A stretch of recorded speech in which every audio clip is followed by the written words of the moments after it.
The Fanatic. John Kincade, Andrew Salciunas. This is Kincade and Salciunas. 97.5 The Fanatic and 97.5thefanatic.com. It's time to lock in, everybody. It is game day. We have the Eagles. We have the Commanders. Winner either stays in first place or takes over first place of the NFC East. We got you covered all day today. Kincade and Salciunas on a game day. 97.5 The Fanatic. This is Kincade and Salciunas. Yes, Rush and Lance stink, but that Eagles defense was dominant yesterday. 300 total yards or less in 5 consecutive games. That hasn't happened since 2008. 2008, you jabronis were in middle school? Kincade and Salciunas. John Kincade, Andrew Salciunas. 97.5 The Fanatic and 97.5thefanatic.com. And a good game day Thursday morning, Philadelphia. I'm Andrew Salciunas alongside my man John Kincade. Johnny, I'm disappointed in you. Why would that be? I did not see you come in the door this morning like. I think you're asking for it at 6:01. Yes, come on, man. We got 4 hours for gibberish. Come in on, fact, man. It's like the pregame show has started now for Where are the Birds beers at? Commanders. Where are the beers at, Well, man? we have some out there courtesy of Tom Alvord, so we could do that if we wished. But good start to the day. It was great. Had a lot of there's a lot of positive energy. We all went with sort of the same shade of green this Damn morning. right. We do not match. We do not talk and find out what we're wearing. So Connor I feel and good do. about today. Connor, do? Yeah, Connor and I. You do? So it's all right. We coordinate our outfits all the time. Which is good. So it's a game day, and the Eagles are playing the Commanders, and it's crazy. Before the season started, there is no way anybody said this game will be for first place at this part of the season. No. You thought highly of the Commanders. I did. More than most, but I think we all thought it was kind of a two-team division, and the Commanders could be sneaky, and those two teams would be the Eagles and Cowboys. The Cowboys have gone in the complete opposite direction, and the Eagles just surpassed, finally, the Commanders this past weekend when they beat the Cowboys and the Commanders lost to the Steelers. The Steelers did us a big favor, and now tonight, if you win, you remain in first place. If you lose, you're now looking up at the Commanders again. This game, all of a sudden, on November 14th, when the schedule came out back in May, and we did W's and L's, which you love. I hate it. This game means so much more than what anybody expected coming into the season. Yeah, I'm not going to spike the football on thinking the Commanders were going to be something because, again, I thought they had a chance to be like a 500 club. They're 7-3. They've been one of the breakout stories. Yes. But I'm looking at it from an Eagles standpoint, and I'm saying the Eagles are exactly where I thought they'd be. But they didn't get there the way, and we've talked about this in the past weeks. Right. They haven't gotten there the way I thought they'd get there. But I love how they're ascending now. And I think today, this will be from the beginning of the show. I did not take Bill Colarulo's fence and bring it in here. I am calling for the Eagles' most complete, best showing of the year. You'll see it tonight. I love that. No fence. I might be totally wrong on this. My vibe on this game may be completely off. I really do think the Eagles have played in a ton of games like this. A lot of guys on their roster. The Commanders haven't. And tonight, I think the bright lights may have them a little tight. And I believe the Birds are going to come out loose and give us our best game of the season. And it's at the link tonight, and people are going to be raucous. Look, Eagles fans are smart fans. They know that the Commanders aren't just the typical Commanders. This is a good Commanders team, so they know that they're going to have to be rowdy tonight. And I got 3 friends who are taking off at lunchtime. I know 3 people separate friends that are like, yeah, I took the afternoon off. I know people that took off tomorrow because they just want to be so loud tonight and not have to worry about going to work tomorrow. It's actually a great, great play. If you have tickets for tonight's game, yeah. Well, then you to take, not have you to take work tomorrow Friday. off, 3-day weekend, starting with an Eagles game Thursday night. It's great. So we have a couple of topics for you. We'll introduce 2 in this segment alone. But here's what we'll start off with. What are we going to learn tonight? Because there are still people, and we got into this conversation earlier in the week, there are still people that do the whole, well, look at who they've beaten during this 5-game winning streak. For some reason, the Bengals game gets not enough love. I think the Eagles deserve a lot of love for that game. But the other 4 games, okay, I hear what you're saying. They played the Browns, who stink, the Giants, who stink, the Dallas Cowboys. They were playing with Cooper Rush and Trey Lance. I understand. Now, if you use your eye test, you see that the Eagles secondary locked down CeeDee Lamb. Doesn't matter who the quarterback is. if you're winning the one-on-one battle off of the snap when there's a route being run by one of the top receivers in the NFL, to me, that's a good day. Jamar Chase.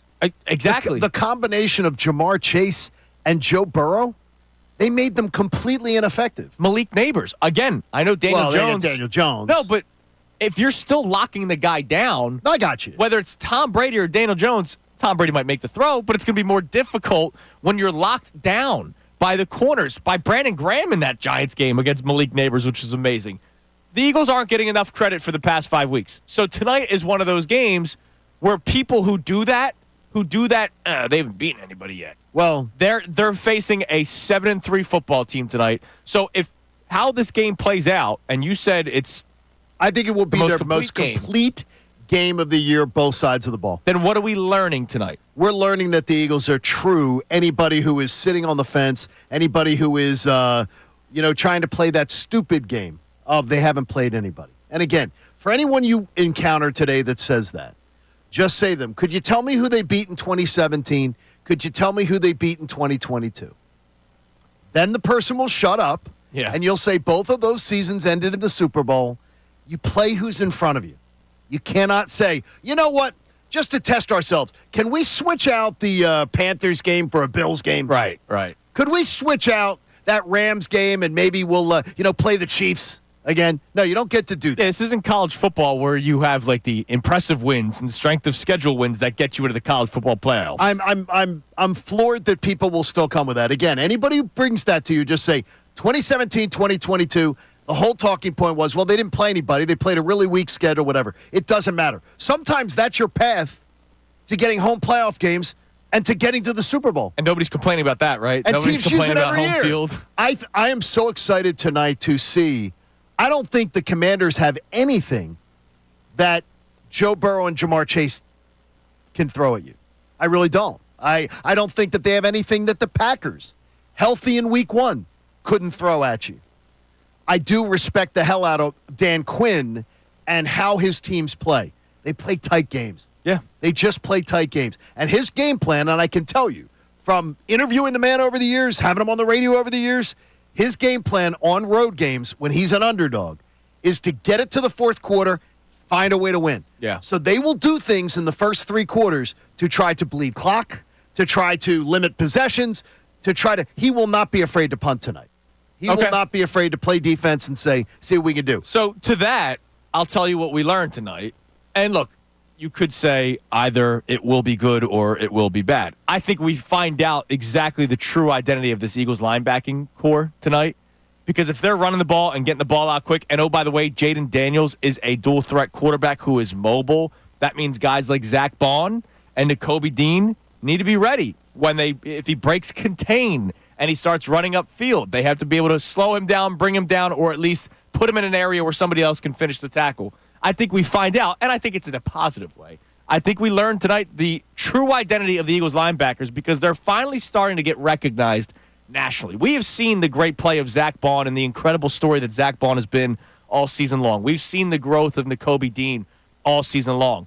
But on a Thursday night football game, national TV, it's the only game that's going to be going on. I think the world finds out about Zach Bond and Nakobe Dean tonight. And Nakobe Dean and Zach Bond are going to be mission critical because Brian Robinson Jr. will start. Their starting running back is back from a hamstring injury. So I don't know how confident they're going to feel in giving him a huge workload tonight, but they will have to bring him down. He will be part of it. Right. And then also Austin Eckler is still a weapon and can be a dangerous weapon, and he can be used in the passing game too. So the linebackers are going to be tested tonight, and we'll see how the Eagles respond. I feel so good about this game. I don't want to just bluff away anything and go, yeah, Commanders have no shot. This is going to be a blowout. But in my heart of heart, everything I look at, I think the Eagles have the advantage in almost every single matchup. I love hearing that. I love hearing that a lot. Hope it's right. Connor, what will we learn tonight? That's question 1. It's 610-632-0975. You can text it, you can call, and we'll introduce the second topic in a second. But I'd like to hear what Connor thinks we will learn tonight. I think we're going to learn that this offense is what we thought it should be at the start of the season. Like, that's what I'm looking at. I think the defense is in for a bit of a rough night. I think the Commanders' offense is pretty solid. Terry McLaurin's having a hell of a year. Brian Robinson back is big for them. But I think that there's a major mismatch with this Commanders defense and this Eagles offense. And if they're going to be, like, the defense has almost turned into the quasi-calling card of this team with how they've played against the past 5 opponents the Eagles have had. And that's not the way it was supposed to be. Like, none of us saw that happening. And frankly, with the talent discrepancy, it's not the way it should be. No knock on the Eagles defense, but this offense is not just talented players. They're talented, all-pro caliber offensive line, wide receiver, running back, quarterback, like all kinds of talent on the offense. I think this is the game where we say, okay, if they're going to reach their ceiling, the offense needs to be elite, and this is where they prove they can be elite against a good team. I love hearing those. All right, so 610-632-0975, the number you could text and you could call in. What will we learn tonight for all you naysayers over the last 5 wins that do the whole, well, look at who they've beaten? This is a true test, then, in your opinion. At least I would hope that you finally give it the true test mark. What do we learn tonight from the Philadelphia Eagles? 610-632-0975. The other topic to start off.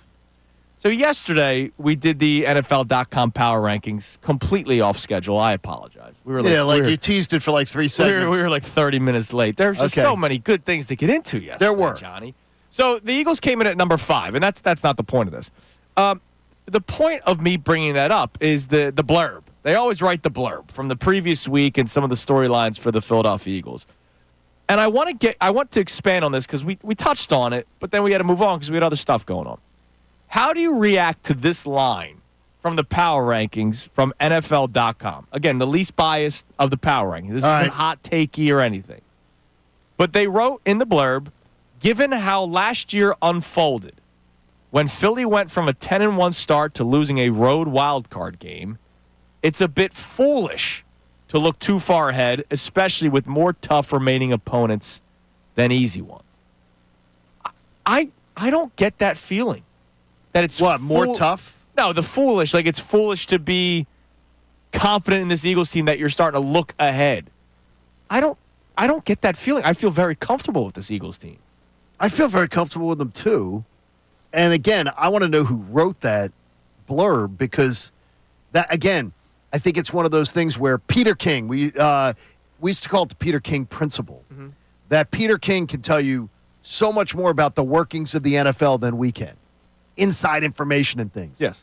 But Peter King could not tell us more about the Philadelphia Eagles than we know. Right. And that's where I would look at that and say someone's not actually paying attention. Yeah, but you don't think there are Eagles fans that feel that way? We still hear about the collapse. Well, you should. Right, until this team, but they're telling us, look, I'm going to tell you, you're not, they need to beat. You got a Commanders, Rams, Ravens streak here, these 3 games. You just go 2-1.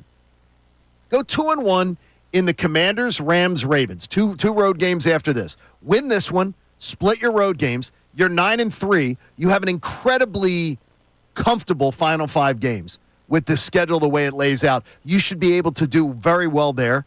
Get yourself to 12, 13 wins, and you're sitting fine. So you got something to prove, though. This team still has something to prove. Well, yeah, I mean, if you think about it, I'm not doubting what I've seen. But just 2 weeks ago, we were talking about the head coach and can you win in spite of him. But those were self-inflicted.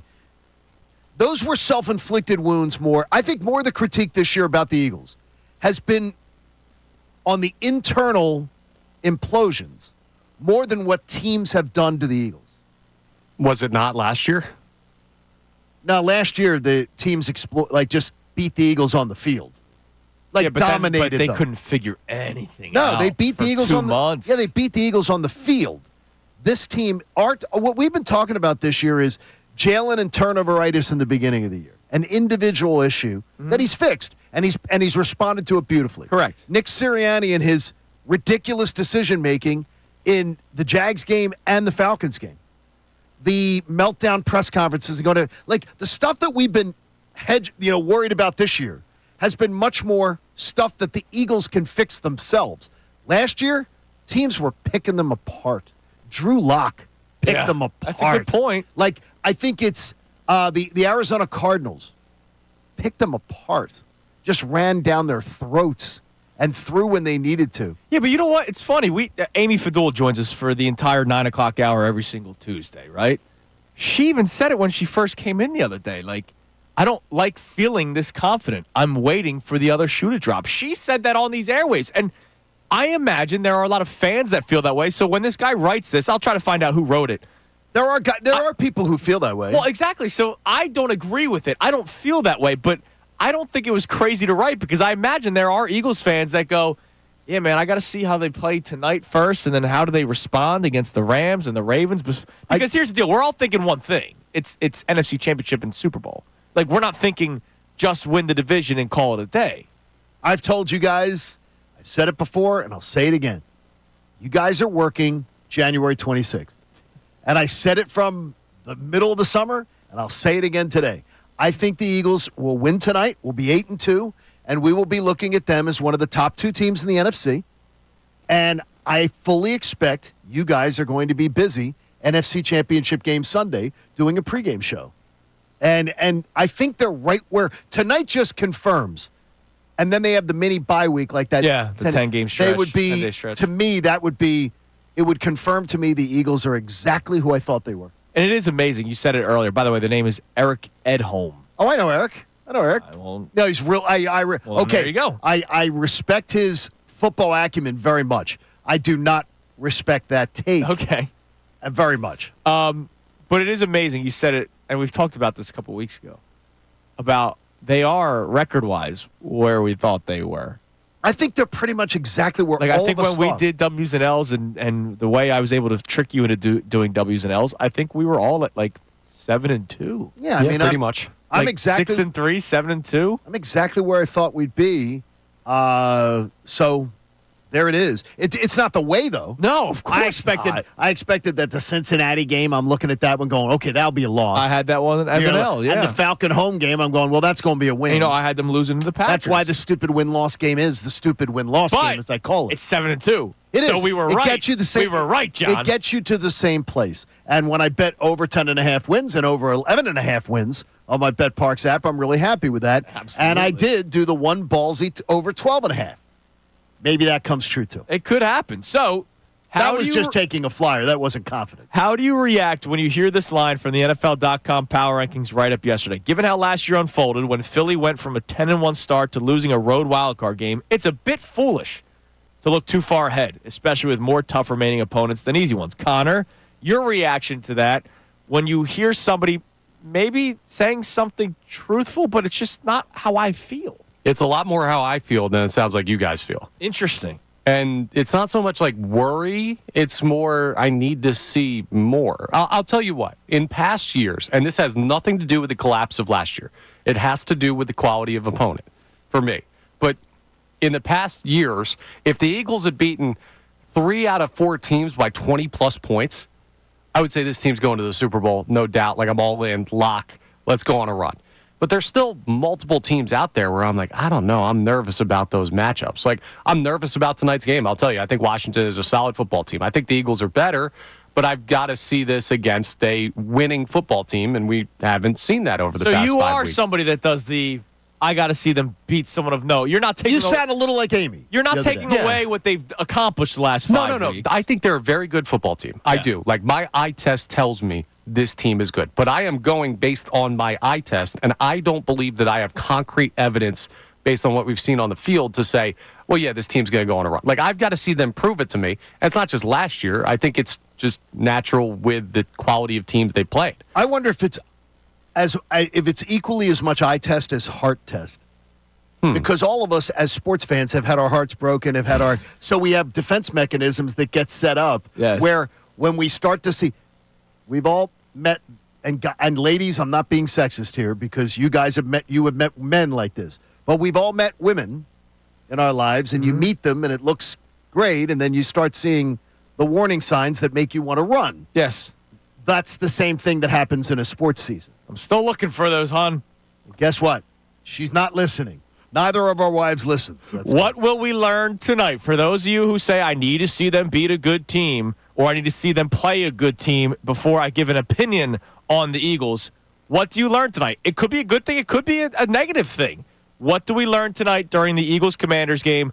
And when you hear it's a bit foolish to look too far ahead, especially with more tough remaining opponents than easy ones for the Philadelphia Eagles, how do you react to that? Because I just go, I don't think it's foolish at all. This team's good. And that bye week, man, saved a lot of things for this team. Coming up next, we give you some important injury storylines for both the Eagles and Commanders. John mentioned one earlier with Brian Robinson Jr. We'll give you some other news and notes because the Eagles are getting healthy. 610-632-0975 is the number to climb in and talk about any of our topics today. It is a game day. Man, we got a long one tonight, boys. We'll be awake tomorrow morning, I promise. We will. It's Kincade Salciunas, 97.5, The Fanatic. Fanatic Sports Update. Game day for the Birds.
6:30 on Kincade Salciunas, 97.5 The Fanatic.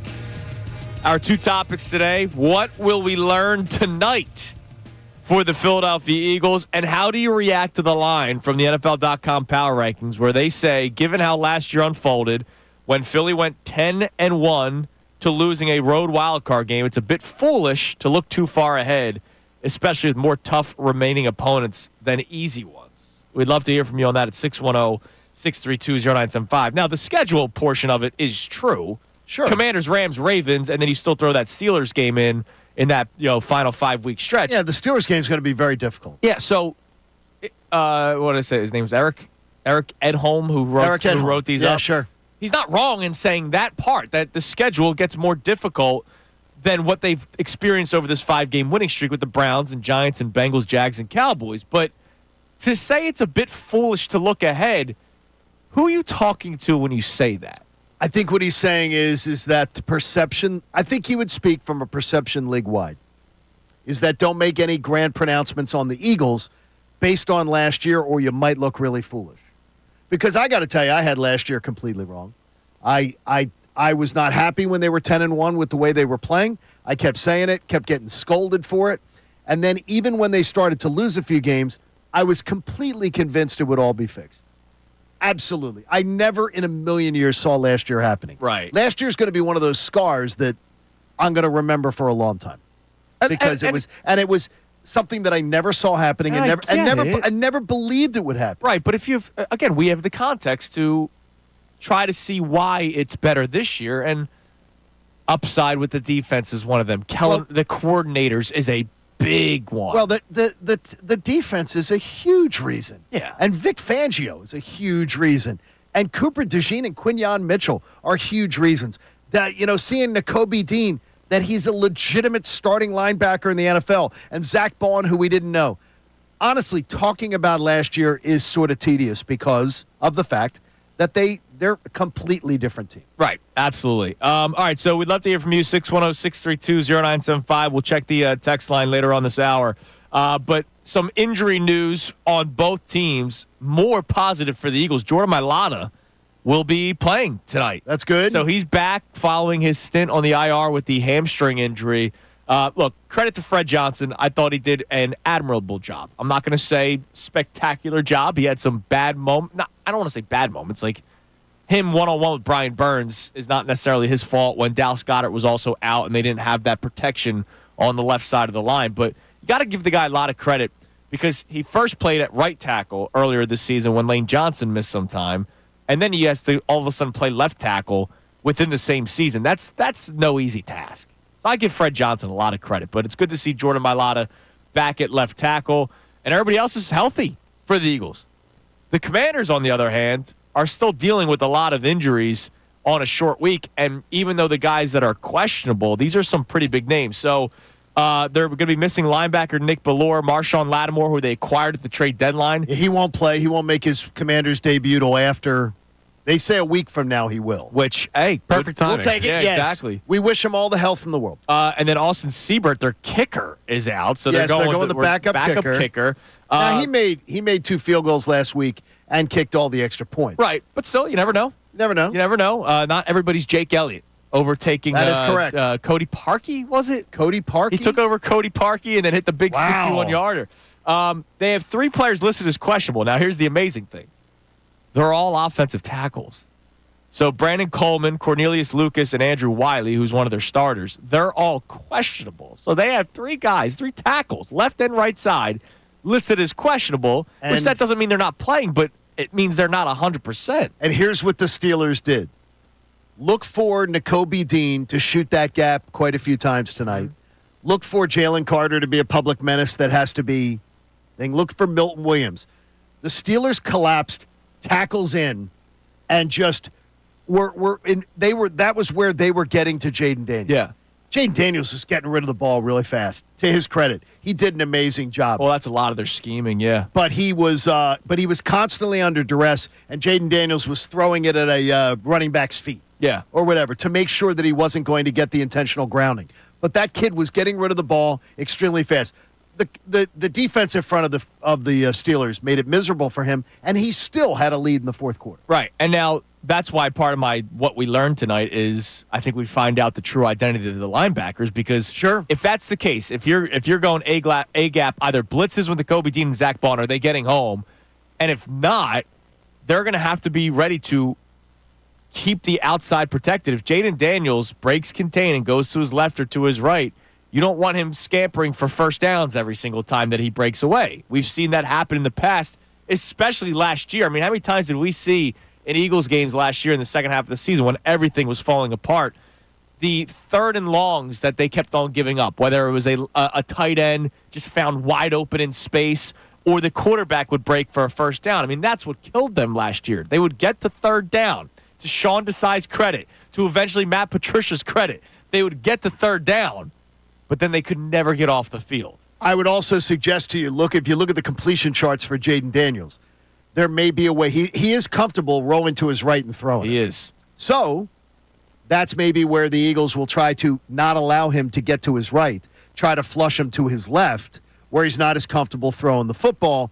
It would remind you very similarly of what the Tampa Bay Buccaneers did to Jalen Hurts in his first year in his first postseason. Yeah, and I'm sure Vic Fangio knows that, obviously. Sure. And we've been pointing this out. Like, if you go to NFL.com, they have the Next Gen Stats tab. You can look at a player's throw chart week in and week out. And the kid's a very impressive quarterback. I'm not throwing any shade on Jaden Daniels. No, absolutely not. What he's accomplished through 10 games of his NFL career is amazing, but it's a lot short and to the right. I mean, there was one game, I forget which one, what was the game where he threw for like 80%? Was that the Bengals game? There's a game where he completed over 80% of his passes. I think it might have been that Monday night game with the Bengals. He was like 22 of 25, and they were all within 10 yards to the right side. Like, it's not like he did 5 to the left, 5 to the right, 5 over the middle. Well, you said shots downfield. What are we going to learn? We're going to learn about the linebackers tonight a lot. We're going to learn how far they really have gotten and evolved, because this is going to be a challenge tonight. Now, the Eagles, so we touched on it, they're healthy. And They're really healthy. It feels like they're healthy for the first time all season. That's got to make you feel great at the midway point of the year. I had Bevhead yesterday, one of our listeners. Mm-hmm. He responds a lot on Twitter, saying, "Come on, John, what are the odds that the Eagles, not suffering major injuries, that's going to continue that luck?" And I went, they lost A.J. Brown for almost 4 games. Lost Devontae Smith for a game and a half. Mm-hmm. Lost Jordan Mailata for 4 games. Lost Lane Johnson for 2 games. What are you talking about? The Eagles have absolutely overcome injury. Darius Slay in and out of 3 games. Yeah. I mean, it's silly. People are looking for reasons to go, yeah, but. Well, that's a ridiculous one. Well, then because the Eagles have overcome a lot of critical injuries and managed to The fact is, you talk about 2 people you would not want to lose. If you said to Nick Sirianni, here's 2 people you don't want to lose for 4 games. A.J. Brown and Jordan Mailata would be out of his mouth in the first 4 players. Yeah. If you took Jalen Hurts off the board. Top receiver and left tackle. Yeah, you would say side. They would be in the 4 guys if you took Jalen Hurts off the board. Yeah. That would be, answers. And the Eagles have survived that. And, I would say Lane Johnson, too. That's what I said. I said 2 games. Pretty much a second quarter of a game and then the next game without Lane Johnson. You survived. The Eagles have had plenty of injuries. That's one thing we cannot question. They have managed to plug guys in and succeed. But it's amazing. You say that guy Bevhead, and I'm sure he's not alone, they're making excuses to not be excited about this football team, which is why. Well, he is never excited about the I Eagles. know. Trust me. I know. I've been talking to that guy for a decade. Never been excited with the Eagles. But that's where this guy, Eric Edholm from NFL.com, is speaking to a group of fans, maybe not a majority of fans, but a group of fans that says, I'm not getting too ahead of myself here that the Eagles are 7-2 and have won 5 straight games against under 500 teams. I don't think it's foolish that he wrote it. I just don't agree. No, it's not foolish he wrote it. I just don't agree with it. Look, if you want to write all your stories or all your opinions on, remember what happened last year. Right. I would think that is more valid if there hasn't been massive turnover and totally different people in position to make plays and to do things.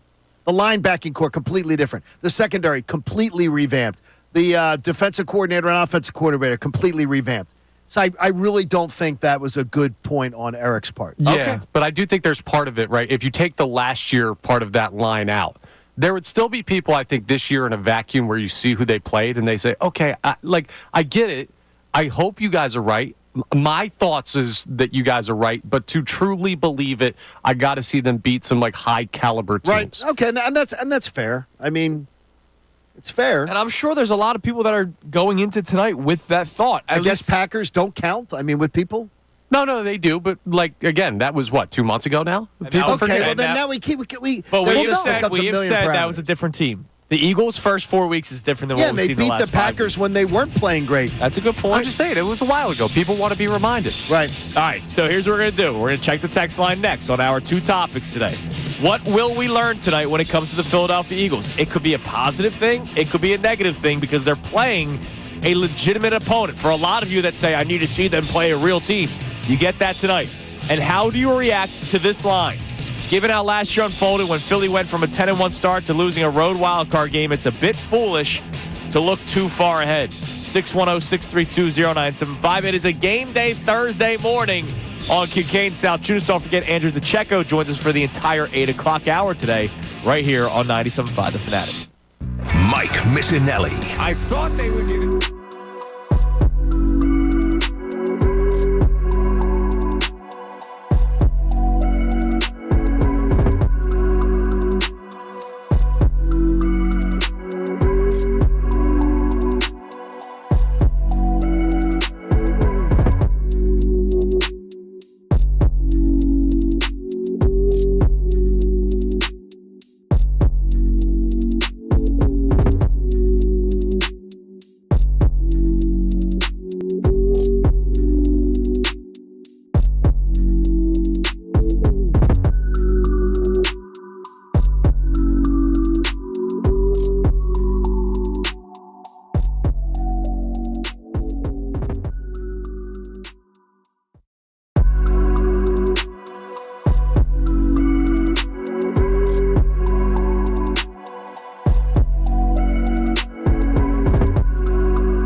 Thursday morning. I wonder, is there anybody at the lots yet? Because you usually they can't get in. Yeah, but they park outside. They start the smoker up already. Yeah, they sit on the street. No, I understand that. I bet you. Nobody's in the lots. They're locking them out. Not in the lots, but they're right outside of it. Okay, fine. I'll rephrase it. I wonder if there's anybody lining up I yet. guarantee you there are. Not for me. I just can't do the full day thing. I don't understand the madness of that. Now, this afternoon, I will probably leave. I'll probably leave the house early to get down there, and I'll visit with a few friends' tailgates. Yeah. And then I'll go in. And and get ready for the game. Got to have dinner with DeCecco. Dinner with DeCecco. Sounds like a segment. And that's, But like 2 or 3 hours? Yeah, I can't do. There's a max that I can tailgate. I can't do the 12-hour. I mean, literally, 14 hours, 13 hours and 20 minutes. If I said to you for an 8 o'clock game or 8:15 game, if I said to you, you are at the tailgate at 2. No. Dude. That's why I say too early. Way too much. 5:30 at the earliest. Yeah. Oh, really? Yeah. Okay, maybe now I have a can- beer on the subway down. That might be it. And then obviously drink up when you get there. Temple's still in you, eh? Yes. Your Temple years are Yeah, still in you. the Broad Street line from Sewell, New Jersey. I think they make a stop there. What do we have on the text line there, Connor? You can text the show or call the show. It's the same number. It's 610-632-0975. By the way, John mentioned Andrew DeCecco. He will join us for the entire 8 o'clock hour. He normally does that on a Friday leading up to an Eagles Sunday game. But because they play tonight, he will be joining us for the entire 8 o'clock hour. And our man Kevin Agandi will join us at 9. What do we got on the text line, Connor? John V checks in and says, last year we could all feel something was wrong, even at 10-1 with the Birds. You knew they didn't have a great offensive scheme, and the defense was suspect. There were also a lot of players and the coaches with obvious conflicts. This year, it feels different. It feels good, and it feels like the 2022 season. I'm not concerned at all about looking forward. See, I'm curious. I wonder where John V was legitimately at this time last year. Okay, that's what I'd like to know. That's exactly what I was thinking when I heard that. Where were you at 8-1 last year? Because we didn't hear many people point out that they weren't feeling good about the Eagles. I swear to you, my emails last year when they were 8-1 We almost put you in a witness protection. were unbelievable. People were people were literally, and I'm saying to myself at the time, laughing about it. I'm like, and I joked about it on the air. I'm like, dude, I'm dying here doing chemo, and you people are, and then people would literally go to me, jokingly, nice people, would be like, I think the chemo's getting to your brain. Yeah. Because you're what are you seeing here? How could you not be pleased? And again, I'm not saying I saw the collapse coming because I continually picked against it getting really bad. Right. I thought they'd end up 14-3 when they were 10-1. I said, I think there's going to be some bumps, and then I think they're going to shut it down. Yeah. I thought they'd shut it down. I never saw 11-6 coming. No, 11-6 was horrible, but I'm curious because I wish people would take us back. yeah. Like, And how tell us were where you they were. truly feeling this time last year? Now, I will tell you, and we kind of got into this a week or two ago. I think we talked about it with Amy. It was a couple Tuesdays ago, where we said, hey, this time last year versus this year, where do you feel better about? And if I go back to last year, at this time, I still would have said, yeah, it's not been good, but they were just in the Super Bowl. They're finding ways to win. Good teams find ways to win. Look at the Chiefs this year. The Chiefs have not looked good this year. But their record's better. They're undefeated. And, oh, by the way, it's still Patrick Mahomes and Andy Reid, so I'm never going to think They had 3 more losses at this time last year. Yeah, like I'm not comparing this year's Chiefs to last year's Eagles. Absolutely. I'm not expecting the Chiefs to have some sort of colossal failure second half of the season. But if you're a Chiefs fan, you're probably saying, man, I felt better about this team than in years past despite them being 9-0. This year, you feel so much better about the Eagles than last year because of the upside of this team. Last year, the Chiefs were, let me see. They were, at one point, they were 8-5. They won the Super Bowl. Yeah, unbelievable, right? They were 8-5. And you just go, but this year, they're 8-0. But I don't think anybody thinks, do they think the 8-0 Chiefs are truly a better team than the 8-5 Chiefs? I don't know. They're 9-0. We'll find 9-0, out. yeah. They're 9-0. They're 9-0. Yeah. Wow. Yeah, the Miami Dolphins, the 72 Dolphins are starting to sweat, man. Many of them aren't around anymore, That's true. unfortunately. R.I.P. What else we got on the text line? All right, we also have a check-in on the defense and the expectations for tonight against Washington. First-time texter here, no name on this one. But they say, I'm really surprised that the defense is equally as good as the offense. Vic's defense will have 3 turnovers tonight against the rookie. He's been fantastic this year, talking about Jaden Daniels. But this defense is something he hasn't been exposed to yet. That's something that I think will absolutely never happen. What, 3 turnovers? Never. I think 2, though. Oh, I'll take 2. Okay, look, I'll take. I'm gonna say I'll take 2. But I don't think it's going to be. I think one of them will be like a strip sack or like a fumble by a running back, something like that. Yeah. But I'm telling you, when I watch this kid, I think he is as good as I've seen a rookie quarterback play, and I mean it. All rookies I've ever seen, I think he's as good as any rookie I've seen play. And as far as the poise, right? As far as I'm not saying he has the greatest arm, he has the greatest. He is just very, very intelligent the way he plays the game, and his poise is incredible. And not to disagree with our first 2 texters on a game day where we're fired up. All right. What did he say in the back half of that text? Oh, yeah, I was going to get to that. He hasn't seen a defense like this yet. They just played Pittsburgh. They just played one of the best defenses in the NFL. I get just it. this past week. All right. Pittsburgh's defense is great. They're ridiculous. Okay, the Eagles' defense is even better than them in some statistical categories. I would take And the they're right there. Steelers' defense. I like right theirs. now. I like it too. But they're not. The Eagles are closer. How about this? The Eagles are very close to getting closer and closer to the Steelers' defense as far as productivity. They're getting there. They just don't have the game record that T.J. Watt is. T.J. Watt's a game record. Now look, yes. Jaden Daniels did not necessarily have a great game last week. No, he didn't. He didn't lose them the game, but he didn't have a great game last week. So There were a lot of 3 and outs. yeah. So to Stuff that like that. texter's point, He still put up 27. yes. To that text, well, and the one was they got the ball on like the 10-yard line. It was Okay. The fake punt that was just stupid. So dumb. But to that texter's point, yes, they have faced a defense, but when he did face a great defense like Pittsburgh last week, he did not play a great game. So maybe we see that again tonight. You can text in, you can call in 610-632-0975. We reset the show as we do every start of the 7 o'clock hour. And also, 2 things that I want to get into. One, another added storyline to the beautiful storyline that is Zach Bond, and a tweet from one of our great listeners that paints a great picture of the bright spots with the Eagles that we haven't felt in a long time. You'll hear that next on Kincade Salciunas, 97.5 The Fanatic. Fanatic Sports Update. The Eagles looking healthy.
day?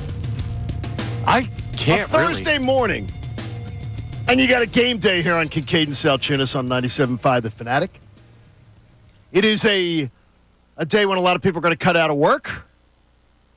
I know a lot of people are going to probably have the harder time tomorrow morning.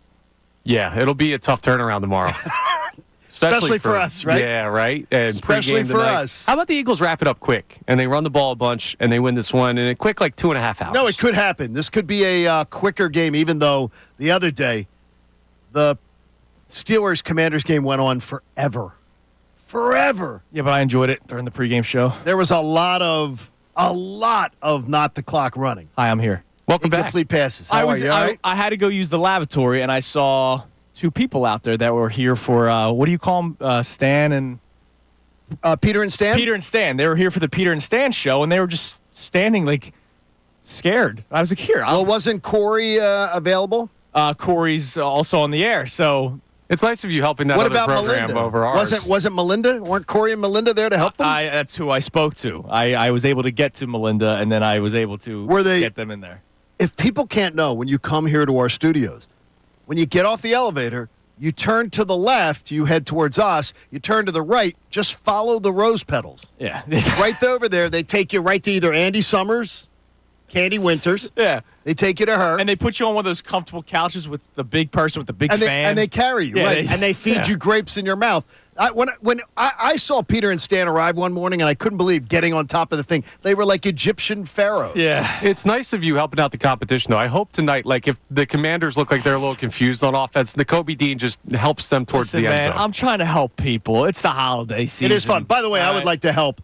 I would like to know, we had Tostitos out there yesterday. I just want to give a quick announcement. I literally had to just get down on the floor, take a bowl, and pick up all the crap off the floor. Yeah, what's wrong of with people people? eating? Seriously. And I came in this morning, and it looked like that. So I don't know what happened after we left yesterday that the pigs eating Tostitos, leaving a mound of crumbs. I had the entire bottom of the purple bowl was covered with the stuff I picked up off the floor. I don't want to pick up after you, whether it's Mike's show, best show ever, or what's going on here at night. I don't want to pick up after you. Hypocrite. Don't be slobs. Hypocrite. If you're putting food in your mouth, Hypocrite. pick it and take a thing. What are you talking about? Cheese Whiz. No Cheese Whiz. I don't eat Cheese Whiz. Again. The cheesesteak. The Cheese Whiz again. I put my hand in your glob No, you of didn't. cheese. No, you didn't. I've had witnesses No, you confirm didn't. the story. No, you Hypocrite. didn't. It was already Colin Newby, as I told you. Okay. I threw him under the bus. Hypocrite. All There it right, is. back to your No. corners. All right. Clean it up. Go Birds. All right, so here's what we got going on today. We'll check the text line in a second. What will we learn tonight? The Eagles are playing the Commanders. So for all of you, not all of you, for those of you, I should say, let me get my words in correctly. For those of you who say, I need to see them play a real team first before I make a judgment on how this team is. You got a 7-3 Commanders team coming into town tonight on a short week. Both teams obviously have to deal with it, but that adds to the storyline. Short week, tough game, tough matchup between these two teams. So what will we learn tonight? I think we will learn the identity of this Eagles linebacking team, linebacking core, because Zach Bond, who, by the way, congratulations, wins NFC Defensive Player of the Week. His story is incredible to me. Being an outside linebacker, Vic Fangio transitioning him into the inside linebacker, and all of a sudden his career changes. What he would have been a rotational special teams guy, making more money than the average man. He's probably going to get a decent paycheck after this season. It's an incredible story for Zach Bond, so congrats to him. And then, of course, Nakobe Dean, we're seeing I don't want to say a resurgence in his career, but we haven't seen much in his first 2 years. We're seeing Nakobe Dean be the guy that a lot of people expected to see. You talk about all the time. This is more of the Nakobe Dean you expected to see coming out of college. Yes. Because you were so close to the Georgia Bulldogs. I watched him in college, and I thought that's what we were getting. But I always knew he was not going to be – this kid is not going to be a force in pass coverage. Right. He wasn't in college. He was exploited sometimes because of it. But when you give when the other team has to pass all the time, then you can use him as a weapon. And he's been fantastic. Tonight's a real challenge, though. It will be. And no so, over-aggressiveness tonight. Well, that's the thing, because you have to be ready for the ground game of the Commanders. You have to be ready for Jaden Daniels to either design, run. Look, it's very much like Jalen Hurts. Design, run, or he's going to break contain and he's going to run himself. or it's very quick passes. So they're going to have to be ready to tackle running backs, tight ends, wide receivers running like slant routes. They have to be ready over the middle of the field. So I think we learn if this linebacking core is real or not, and I do believe that we will learn that they are real. What was your answer, John? I believe that tonight what we're going to learn is that this Eagles offense the lid is being taken off it. Because I think tonight the story is going to be the offense is going to make it easier on the defense. Tonight's the night you see the Eagles offense show what they're all about. I think we're going to see a dynamic passing night. I am doing the A.J. Brown anytime touchdown. Love that. Because it is a extremely favorable matchup. And let's hope that Devontae Smith is going in the game. And I expect him that he is from seeing the coverage yesterday on NBC Sports Philadelphia. But it just always makes me a little anxious. I hear you. Totally fair. And then our other question, how do you react to this line from NFL.com Power Rankings? And Connor, this is where you come into play. Given how last year unfolded, when Philly went from a 10-1 start to losing a road wildcard game, it's a bit foolish to look too far ahead, especially with more tough remaining opponents than easy ones. What's your reaction to that, Connor Thomas? I get it. Like, I understand where that thought process is coming from, and I can't argue against it, really, right? Like, everything in me wants to say what I'm seeing is real. But everything in me wanted to say last year, 10-1 football team, they'll still be in the postseason. They're going to win the division. They're still a good football team. And they weren't. So that kind of shakes your idea of what teams are capable of doing positively and negatively. I think this team is very good. I think they're going to win tonight. I think they're going to have a strong end to the season. But it's hard to argue over where we were at this point last year and where they turned into. It's just this kind of like, if it's happened once, you got to see it not happen before you believe. I'm going to say to you this, and I would say it to anybody, and I understand, Connor, you're speaking for a lot of people. I think so, yeah. But there's nothing about this year that resembles last year. I got you. Like, there's nothing that – so I don't think that's valid because there's nothing that resembles last year at all. Totally fair. It's this team looks completely different than last. It does look completely different. There are a couple important positions that are the same guys. You have the same quarterback. You have the same head coach. People may look at that and say, well, we've seen good, really good, and bad, really bad from both of those guys this year at different points. So are they as consistent as we'd like them to be? Probably not. So I don't know. There are a couple carryovers from last year that people may still look at and say, I think they're more consistent because they found their identity. Okay, and that's fair. You think that's what it is? I think that helps. I think it's an identity is also what benefits your players, and it benefits Jalen Hurts. Oh, okay. I forgot to tell you guys. So I remember the conversation about the preseason games. Yes, Connor. I had an Eagles person, someone very, very close to the Eagles organization, that called me yesterday. They leaned more towards Connor. Okay. On the soundbite that we were asking Jeff McClain about and Jeff Kerr about, on what Saquon meant. And it was explained to me from what this person, who's very well informed, knew, that they went into the season telling the team, we're going to try a bunch of different stuff, see what works, and then try to have everything. Then after the bye week, we'll know who we are, we'll know what's working and everything, and then we will launch off like that. He believes that's what Saquon was talking about, that they went into the season saying, we want to see if we can do this. We want to see if this works. Well, can I still not? We want to see if this is. Can I still not like that? But the thing is, though, they didn't go into the season saying, this person says to me, they did not go into the season saying, all right, guys, look, let's just get this is through like it. preseason. Let's just get through this and get to week 5. Right. That they went into it saying, the players knew we are going to try a bunch of different stuff on defense, a bunch of different stuff on offense, and we're going to see what is working, what isn't working, and then know that we have that bye week to clean it up, see what's going on, package it again. So I did want to give you a partial win on that, Connor. Partial. Because this person says split it. that they they believe that's what Saquon was saying. Okay. It's a split, but we're coming back home to we got home field advantage. We got home Dude, field. I'm We're great coming in home. game we got still one on the road. Come on. There you go. I still don't like that. Like I do. because you're tinkering in real games. I gotta that's what I don't like. Here's the thing is, though. It's impossible to tinker in the preseason. I understand. Because you're going up against a guy who may or may not have brought the Amazon package to our front steps yesterday. There's a lot of guys who played in the preseason who are right now unemployed. No, but what I'm saying is, like, I knew this should have been a run-first team. You have Saquon Barkley. No, we knew it. Yeah, so why didn't they? Why didn't the coaching staff? Because they think they can do. They want to know everything that's potentially in the bag of tricks. Exactly. And that's fair. And but that's how it was explained to me, and I forgot to say that yesterday. So I want to be fair. All right, well, because if Connor gets backed up in any way, I wanted to make sure that it's backed up. I appreciate and if they miss the 1 seed by a game, I'll say I'm glad they tinkered. Yeah. And In the regular season. Quite a few times, I may or may not have told this person that they were a dope.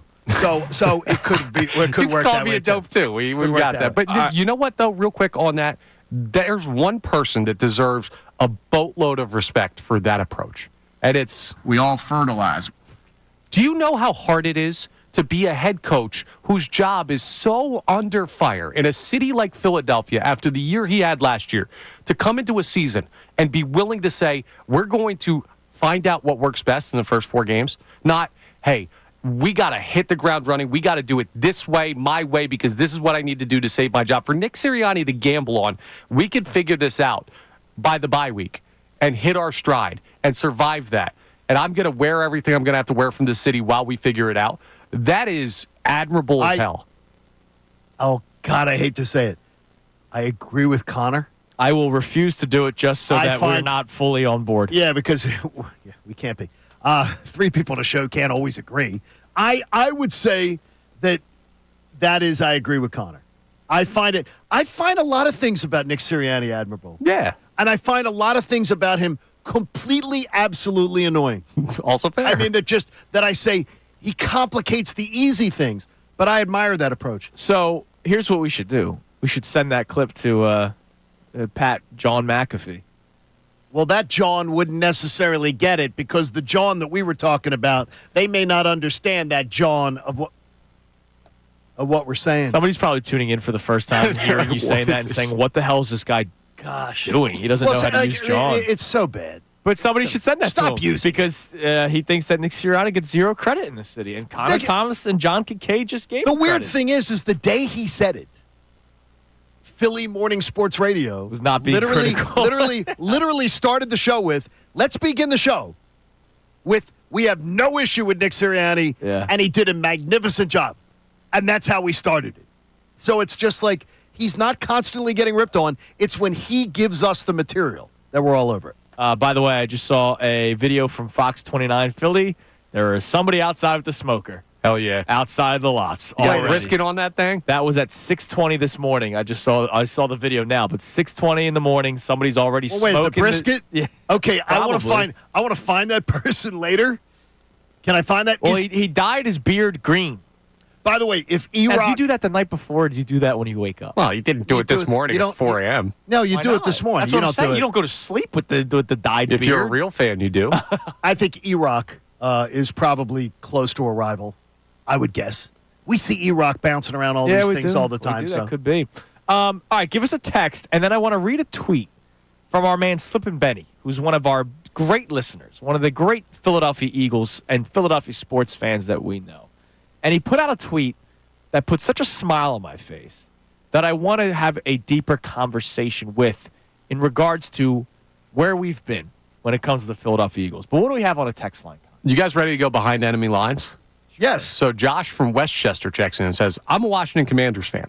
I can see this being a very clean game for both teams. Turnover-wise, Washington doesn't turn the ball over very much, and Washington's defense doesn't force turnovers very much. Unless the Eagles bring blitzes and speed up Jaden's timing or contain the rushing lanes, Washington will be able to move the ball like they did against Pittsburgh, but the turnovers will probably not be a factor in this game. So they'll be able Okay. to move the ball. That's fair. I guess. I think they'll move the ball. I think both teams will. I think so, absolutely. This could be a shootout. Absolutely. Well, I love the over. I've already gone the Eagles laying the points, the over, and the anytime A.J. Brown touchdown. What's the line on the points? Three and a half. Oh, what? It's 3.5. The spread. Well, no, the gosh. over-under. I got to I mean- get the number because I did it yesterday, Yeah. so I don't know. I'll look up the number. Because for you. Thursdays are weird. How do you become a Commanders fan from Westchester? He He could probably moved. It's not that far, dude. No, I'm just wondering, like, because I almost give him credit if he was from this area and became a Commanders fan, depending on his age, because it's not like they've had anything to be excited about. No. It could be like my child growing up. I know he could be a miles transplant. south. I would like that person to follow up. If you can ask the person to follow up, where are they from? How do they become a Commanders fan? Because that's not really a team that you glom onto. Yeah, I'm sure they moved. But maybe their dad, maybe them, and depending on the age. Well, that's why I said depending on the age. Remember, though, the 80s, I know the Commanders were big. But if you're my age, right, you saw the Redskins were dominant. Right. I'm thinking of the 30-year-old point of view. Maybe I shouldn't be an three ageist. touchdowns. Three Super Bowls in 11 years with 3 different starting quarterbacks. Yeah, it's pretty Which impressive. I still think Joe Gibbs might be the greatest accomplishment of any coach That is pretty in impressive, NFL yeah. history. That is. Three Super Bowl wins, and in 11 years with 3 different starting quarterbacks. All right, give us one more text, Connor, and then I'm going to read this tweet. A very positive Eagles tweet. All right, Zach from Media says, I'm one of the fans that hasn't bought in yet. Jalen Hurts can fold at any point. We're a complete team if he is on, but I don't know if we could beat Lions or the Ravens if it got to that point with the way that he's been inconsistent. So he can fold at any point. Again, I do believe the sun was a big factor in the Cowboys game, and I'm not somebody that makes excuses. So, well, the sun comes out every day, Andy. Yeah. Has he, like the last 5 weeks, he's been spectacular. And I get the beginning part of the season. Hell, I called him out for it. But to say he folds at any point, I don't. Who's saying this? Our texter. Zach from Media. Zach, come on now. Folds at any point. Like, here's, isn't that anybody? Anybody can have a bad game? No, anybody can have a bad game, but are the good games not exponentially more than the bad games? Yeah. Like anybody can have a really crappy Tampa Bay game. Yes. Anybody can do that. But his resume is full of many more games where you can't say that. So, Yeah. So I refute that. All right. Same. Okay. So a lot of good Delco and Westchester stuff. yeah, we got a lot coming in today. All right. So our man Slippin' Benny Yes. put out a tweet yesterday that made me smile ear to ear. Really? So, Good Morning Football, Peter Schrager did his top 5 rookies in the NFL. And he has at number 5, Ricky Pearsall, the wide receiver of the 49ers, who was shot before the season started, had a big game this past weekend. Cooper DeJean at 4, Marvin Harrison Jr. at 3, Drake May at 2, Quinyon Mitchell at 1. He has 2 Eagles rookies. Oh, my God. And oh, by the way, corners. Well, slot corner and outside corner. Secondary players. Bertagine is not a safety. We have 2 I love that. secondary members that are rookies that are in the top 5 of somebody's top 5 rookies. I don't think you could deny that they should be in the top 5. And so Slippin' Benny quote tweets it and goes, "Can't believe this is my life." And you know what, dude? He's spot on, because when's the last time we had this? 2 young corners. No. It's early 2000s. Early 2000s. But we That had was it 20 years ago. We've had it 3 times in the modern era where they've drafted 2 guys and they both end up sticking around, which is great. Right. But wow, it's awesome. And these guys are rookies, so they're here for years to come. This Eagles defense is young. So coming up next, I want to dive a little bit deeper into this. A feeling of comfort. Because if you look across this Eagles roster, where do you feel uncomfortable? I have trouble finding one. It's Kincade and Salciunas on a game day Thursday, 97.5 The Fanatic. Fanatic Sports Update.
And you heard Radio Man earlier saying that you can join our pregame show. We'll be at Xfinity Live tonight from 6 to 8. It'll be myself with Connor Thomas and Bill Colarulo.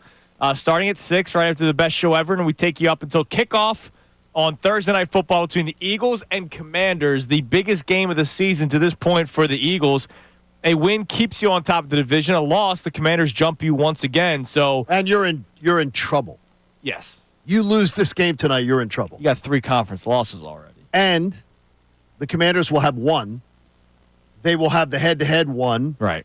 And you're in trouble. This is as close to a must-win for the Eagles, not to make the playoffs. Not if you Are wanna, you marking this a must-win if you game? if you want to win this division. If you want to win the division, tonight is a must-win. I'm going to tell you before. I said it to you before. You're usually not must-win guy. They lose this game tonight, they're not winning the division.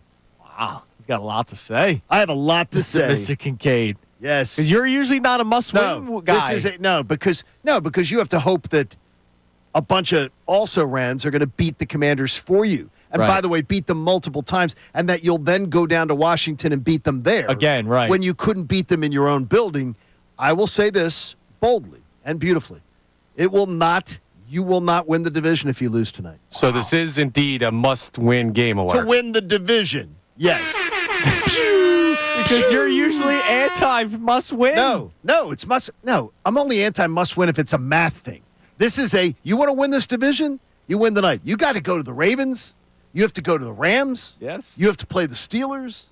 John Kincade has marked it a must-win game. I will tell you. Timestamp 7:33 You lose this tonight. morning. You lose tonight, you do not win the NFC East. All right. Now, you still can make the playoffs. Yes, of course. But then your Januaries are free as far as home games. You won't be tailgating. You won't be having any of that and we fun. all want that. We all Yes. want to tailgate and have fun.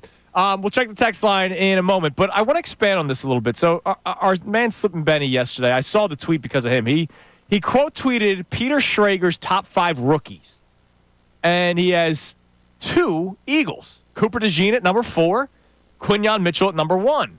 And Slippin' Benny quote tweets and says, "Can't believe this is my life." And I'm right there with him because cornerback play in my lifetime, Connor's lifetime.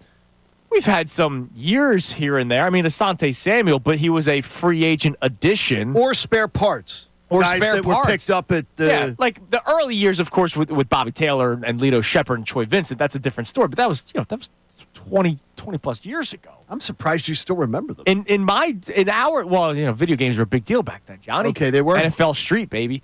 In our lifetime, it's been mainly spare parts. We weren't around for Eric Allen. You know what I mean? Like, And I'm telling you, he was the best of everybody you just named. exactly. But maybe Quinyon Mitchell could be that one day. Eric Allen, Quinyon Mitchell, if he becomes Eric Allen, holy gosh. Like, well, 'Cause exactly. Eric Allen was just then at one point Eric Allen figured out how to get turnovers too. Right. And then it just became he was a whole nother level. They just didn't throw at Eric Allen. Right. Now, can you imagine one day when Cooper DeJean does go out to the outside, when Darius Slay is no longer here, and you have 2 guys that were drafted in the same draft class, 2 rising players in the NFL as your outside corners? I'm personally hoping that doesn't happen. What, you want to pay I'm for personally another? hoping that I would like to see like I have a feeling they'll part ways with Darius Slay at the end After of the year. season, yes. And then I would like to see a veteran corner like a 27, 28-year-old that you pay. come in here and that you're not paying top dollar to. I really like what Cooper DeJean does in the slot, and I think it also allows the defense to be much more versatile. Okay, yeah, totally fair. So I'm not. It's not a knock on thinking that DeJean can't do it. Right. It's you think that's his strength, so why mess with it? Why mess? So if you look around this Eagles roster, is there an area where you're uncomfortable?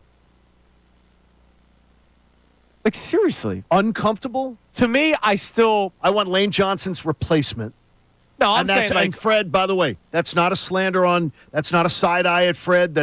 He's not his long term answer there. no, but I mean more like this year because No. they're 7-2. We're talking about a legitimate playoff team that could hopefully Backup make a deep run. At tight end, I'm not comfortable. After Dallas Goedert, I'm not comfortable. Even though Grant Calcaterra did I'm not tremendous that's fine. job, man. He did. I'm not. Like all of a sudden we found out that there's depth to this team. Yeah, I'm not comfortable with it. Like, that was one of my – I remember you were it was one of your summer – it was, I think, right before football season when you were out. So we always hold the good topics for when you were out. Yeah, you do. That's good. And I had a bit of a crisis with the depth, Connor, if you remember. I don't know if you were in it first. Oh, yeah, I remember. Was you? Okay. I had a bit of a crisis with Who else would have been here? If I'm not here, who would have been here? Well, Connor's been out before. But I was kind of concerned with the depth of this team in certain areas. I didn't think Fred Johnson was going to be as great as he's been as a swing tackle. Last week he wasn't. Last week he wasn't, but look. Last week he was eating. He's been doing an eating a lot. admirable job. For a fill-in guy, he's done a really good job. And then, honestly, if you remember, Connor, the only area I felt comfortable in terms of depth was the secondary. And that was one of the biggest issues with the team last year. And look, they've been tremendous. But if you look across this roster, like you're comfortable with the quarterback. Most people are. Yeah, you should be. Running back, wide receivers, offensive line, tight end. I understand your concern. Are you comfortable if Saquon was down? No. If you had to say Gainwell is your starting back for 3 weeks? No, but I can't have every backup be. No, I got you. But the Great. thing is, you ask about are there places you're uncomfortable. I would think that would be a place that you could be reasonably say I'm reasonably uncomfortable. So if backups to Barkley. If Kenneth Gainwell was, that's why I wanted another veteran back. Right, at the trade deadline, I understand. And then defensively, like, still pass rush I will keep a close eye on. Because But they weren't going to invest in it because that would have meant Howie admitting a mistake. Right, because Bryce Huff was barely getting on the field. But who knows? I saw some good things from Jalix Hunt last week. Now, they were up big, so he was able to pin his ears back and rush. But he also played the first half. It wasn't just the second half where Jalix Hunt played. Wait a minute, though. And when people talk about that, like, well, Jalix Hunt gets, he's able to pin his ears back. That is exactly how Hassan Reddick got all his sacks. Right. The Eagles' offense putting them up big, and then to Hassan's credit, being able to be deployed as just a human missile to get after him. So I never knock a guy for that. No, I'm not about to say, like, here he is, your third-round pick. He's legit. Okay, good. Again, Houston Christian, with all due respect to the fighting whatever their team is. Well, he also was in the Ivy League, too, and they're playing real tough in the Ivy League. Real good. So only when they play Nova. Is there another area where you would go, all right, that's somewhere where I'm uncomfortable with? Because I feel much more comfortable than uncomfortable. I'm going to push you on one. Safety. I know you're not a big Reed Blankenship guy. I also know you don't understand. Yeah, I like him. No, listen, at this point, I don't. Here we go. I think he is a good third safety to have on the team. I don't think he's not meant for the NFL. I pointed this out to you guys a couple of times. In the last couple of games, he's still horrible in coverage. Horrible in coverage. I like it when he's up in the box, hitting people. The guy, he's like a meathead football player, right? Yeah. It's just in coverage, he's not that good. Well, also, you've said that Chauncey Gardner-Johnson's not having a great year. And he had his best game last year. Who's had a better year?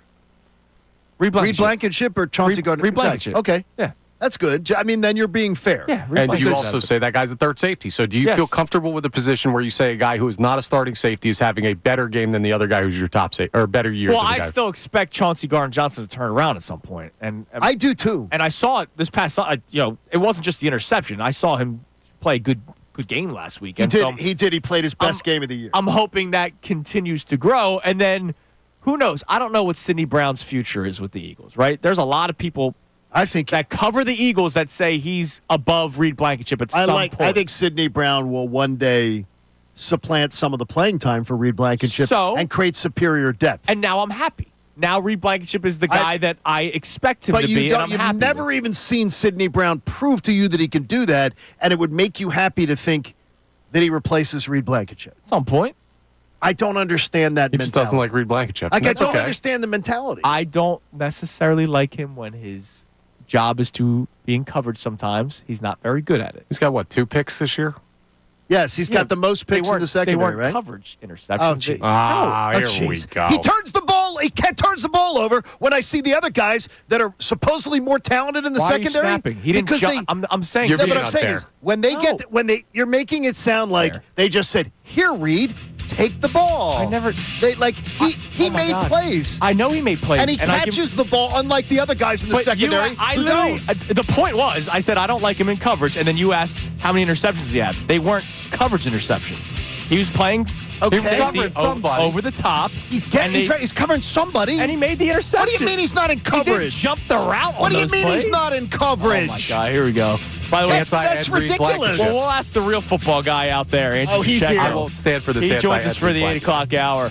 The Houston Christian Huskies, by the way. The Huskies, Oh, of course. A lot of Huskies in In case Texas. you guys didn't know that. especially All right, Houston. we'll get to your text line coming up next. 610-632-0975. Again, Andrew Pacheco for the entire 8 o'clock hour as it is game day here in Philadelphia. Eagles Commanders Thursday Night Football. We'll be right back here on 97.5 The Fanatic. Tyrone Johnson, Each and every one of you fraud local Cowboys fans, I don't like any of you, and this guarantees we won't hear from you.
the Fanatic. Our man Andrew DeCecco already here, always early. He's like Jalen Hurts, first one in, last one to leave.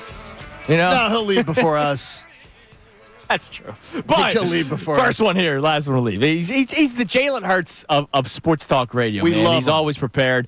He joins us for the entire 8 o'clock hour, and man, does it feel good to be vindicated when he agrees with me about my opinion on Reed Blankenship. But that's okay You're just never going to move off your opinion to Reed Blankenship, and that's cool. because I'm a football guy, just like Andrew. please. just like Andrew Get the DeCecco. hell outta here with that. Would you say that Andrew DeCecco is a football guy? Yes or no? I do. Yes. So when he agrees with what I had to say, does that not That make doesn't me mean anything. a partial football guy? No, it doesn't. Do I get partial football guy tag? No, I have dinner with him on game day, and it doesn't make that me. doesn't make that you a doesn't make football me a guy. football guy. Just I 'cause you soak in the knowledge. Unless it's like a tomahawk steak. Like, No, we're not do some that. Salads and together. we don't share a dessert. Two dudes and a dessert. We do not do that. Seen Not that video there's before. anything wrong with that. Oh wait, that was something else. Hey, Do not easy. do- That was- do not do I'm that. sorry, I got to control myself. Come on. All right, what do we have on the text line? We'll check out the phone line as well, 610-632-0975. Again, Andrew DeCecco for the entire 8 o'clock hour today to preview Eagles-Commanders, the biggest game of the season for the Eagles. And look, one of the bigger games at this point in the NFL. Is that fair to say? Because we've now reached that point of the season where we start looking at standings. Bengals-Ravens, this is not excitement. I'm saying in terms of implications. The winner of this game is in first place of their division midway through the season. It's one thing if it's week 1 or week 2. Right. Is this one of the bigger games in the NFL so far? Yeah, Because it's of the huge. implication. This is Yeah. a huge implication in this game. Yeah, not I mean, not just locally. And again, and it's gonna and if it sounds hot takey, just put it in the time capsule and bring it back. Birds lose tonight, they lose the division. That's scary. That's why They need will to not win the division. That's why. Now, will they make the playoffs? Sure. Absolutely they will. But you won't have a path that is viable. Sort of like saying that October and November basketball games don't matter. Very similar. Just to use an example. By the way, real quick, I wasn't going to mention the Sixers, but you brought them up. Jared McCain, again. A lot of fun, man. Dude, it sucks. He's a lot of fun to watch. It sucks that they freaking lost again because they had to sit both Embiid and Paul George yesterday. They had to? They had to. Had to. That's what their plan Really? is, John. Well, but Joel Embiid said the other night they didn't have to. He wanted to play. He's a troll. Oh, he was trolling. Yeah. But Jared McCain, By the way, that was a 30-year-olds lot of fun use to that? watch. Yeah, that's good. 16 points in the first half, 18 points in the second half. And if it wasn't for the Cavs being unconscious in the fourth quarter, it would have been a closer game. But Yeah. Sixers lose, and they fall to 2-9. That analysis was if the queen had, she'd be the king. What do we have on the text line there, Connor? All right. Jeff from Eagleville checks in. Says the one thing the Eagles need to do where I feel uncomfortable is their slow starts in the first quarter. While it's gotten better, the Commanders are a team you cannot start slow against because of the talent on that roster. I don't believe that. Well, I don't believe that. that's such an easy thing to say when that was a problem. They've now scored in 3 straight opening I thought. I I thought it was 2. because the Bengals it went into the second quarter, but it was their opening drive. Remember the Bengals ran No. What? What? I mean, but you can't count that. No, I'm saying It's their opening drive. No, but you can't count when they're scoring in the second quarter. Whoa. Why would you not be able to count? I literally said that? opening drive. It doesn't matter first quarter, second quarter. Opening drive. They scored. Okay, you're going to. There's an effect of how long do you have to take it into the second quarter? You don't want to have one possession into the second quarter. There's a lot of things that go bad, but it's the defensive side of the ball. Yeah, the Bengals. That contributes to that. It was a 10-minute drive. They've scored in 2 consecutive first quarters. Okay, and That's 3 consecutive opening drives. So when the texter sends that in, that hasn't been a problem for 3 weeks. It's been a month since we've had that 0 points in first quarter / opening drive. But they did start out with like 7 straight games where they didn't. So I don't know. I know. I just yes, I want them to start off fast. I just that hasn't been a thing on my mind the last 3 weeks because Right, but it's not They just the start last off 3 fast. weeks. Like what happens the last 3 weeks does not supersede what happened the first 7, right? Or what? Yeah, 7. Like that's the thing. We look at more immediacy. It's a "what have you done for me lately" league, but it doesn't mean that people aren't still going to think about things that happened in the first 7 weeks.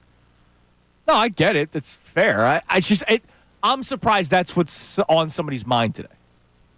Yeah, a little bit, but I can't blame somebody for looking at 7 times it hasn't happened, 3 times it has happened. I'm still worried about the 7 times. Okay, that's fair. All right, let's go to Jarrell in Philly. What's up, Jarrell? Hey, how's everybody doing? What's up, brother? What's up, Jarrell? So I was listening to, pardon me if I mispronounce his name, John Kim from Washington. Yeah. He was talking with Tim. He was talking with Tim McManus, and I've seen it on Twitter. And they were talking about each other's team's weaknesses. And Pittsburgh attacked Washington with a 5-man rush, the same way they attacked Lamar Jackson. And Pittsburgh got more wins against Lamar than anybody. Mm-hmm. And it frustrated Jaden Daniels. And they said, and Tim McManus said, he was wondering about the run game, and we haven't really faced a team that runs the ball since Atlanta. I think he said. I think he said Atlanta. Sure, Bijan. And Bijan and Atlanta and Green Bay, and he was just concerned about the run game and then also the edge rushers. And I'm also concerned if we're going to send 5. Is he going to do that? Is he going to take that approach? Would you take the Mike Tomlin approach? Do you think that he can rush 5 and the same way the Steelers played him? I think here's the thing. First off, I can't emulate the way the Steelers play because I don't have T.J. Watt, right? I mean, that's a pretty big added bonus that Pittsburgh has. And I think Fangio has a secondary that's been playing better. Yeah, and what Fangio's been doing recently, and thanks for the call, Jarrell, is he's been disguising things, and we'll talk to Andrew DeCecco about this for the entire 8 o'clock hour. The football guy. Yes. The pass rush hasn't just been getting home because it's the 4 guys rushing and they've been doing better all of a sudden. No, he's been sending Nakobe Dean. He's been sending Zach Bond. He's been sending other guys. Watch Nakobe Dean tonight. Watch tonight because it's a big game for those linebackers. I think we're going to see opportunities for him to disrupt the quarterback. All right, fellow football guy Andrew DeCecco, for at least me, my fellow football guy Andrew DeCecco joins for the entire 8 o'clock hour. Coming your way next, we talk about Eagles Commanders, the matchups to keep an eye on, and a whole lot more. Today's headlines with Connor Thomas at 8:05. It is Kincade Salciunas on this game day Thursday morning, 97.5 The Fanatic. Fanatic Sports Update.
Game day Thursday morning. I hope you have a safe driving to work today. If you are working, a lot of you might already be at the lots. We've already seen some videos of people getting the smokers going for the tailgate. I don't know how you do it that long, but hey, God bless you. Okay, what's the earliest you can have brisket? There is no early time for brisket. I could do brisket right now. Yeah. I mean, we have done brisket. I've done brisket, egg and cheese. I've literally had that before. Oh, it's delicious. Yeah, so I anytime. could do brisket. Yeah. And you just heard the voice of Andrew DeCecco. Andrew, thank you for joining us on a Thursday, because normally Fridays when you join us for the hour leading up to the Sunday game, but because the Eagles play tonight, you're joining us for the entire hour today, and then we will pick your brain again tomorrow. So thank you. Absolutely. How's everybody doing? We're good. We're fired up for today's game. Do you agree with John Kincaid's sentiments? 7:33 this morning. I marked it down. It's the first time I've ever heard John say it. Must-win game, other than the Phillies. To win. Say it right, though. All right. Must-win game to win the division. To win the division. No, I don't know that it is a must-win game, because you could look at Week 18 where the Commanders played the Cowboys. There could be some implications there. Cowboys are horrible. Yeah, I know, but They're horrendous. But they could be sitting. I don't know. We'll have to wait and see how it goes. But I think it's way too early to say this is a must-win. But I do believe that the Eagles are going to take care of business, and we'll get into it. But I think this will be a statement win for them. Statement win. Okay, so you are feeling the vibe. Yeah, I mean, I think it's going to be a statement win. I've remained consistent in that I've seen the momentum start to build really since the Giants game, just being around the team, and you get the sense that there's a lot of confidence brewing. There's the synergy amongst the players and the coaching staff, and there's a belief in the direction that they're heading. Go on. Well, who is that coming from? So the confidence of players, obviously, when you win a game, the entire locker room's fired up. But you're in there. Who are some of the louder voices? Like, we've seen Chauncey Gardner-Johnson talk smack and be the first guy to take accountability when things aren't going well. We're seeing the younger guys also be in front of all the Eagles social media stuff that they have going on. Who have been some of the louder voices during this winning streak for the Eagles? I would say Landon Dickerson, Brandon Graham. The young defensive backs are always available, but they're kind of learning behind someone like a Slay. Gardner Johnson, as you mentioned, is always really accountable. Yeah. Fred Johnson is the loudest. Fred, his voice carries, and he's very well liked. So he's always mixing it up with some sort of conversation. But yeah, they do have a lot of voices, so it's really shared throughout the locker room, I would say. Last year at 10-1, we had the report from Jeff McClain. Yes. That it was the most miserable 10-1 team. Players talking about that they weren't happy. What's different this year? Is it new faces, the new coaches? What is it? Because their record's not as good. I think it's a combination of both, to be honest with you. Look, Vic Fangio and Kel Moore, they both brought in, I think they did an excellent job filling out their coaching staff. Defensively, Christian Parker, he's done a tremendous job with Cooper DeJean and Quinyon Mitchell.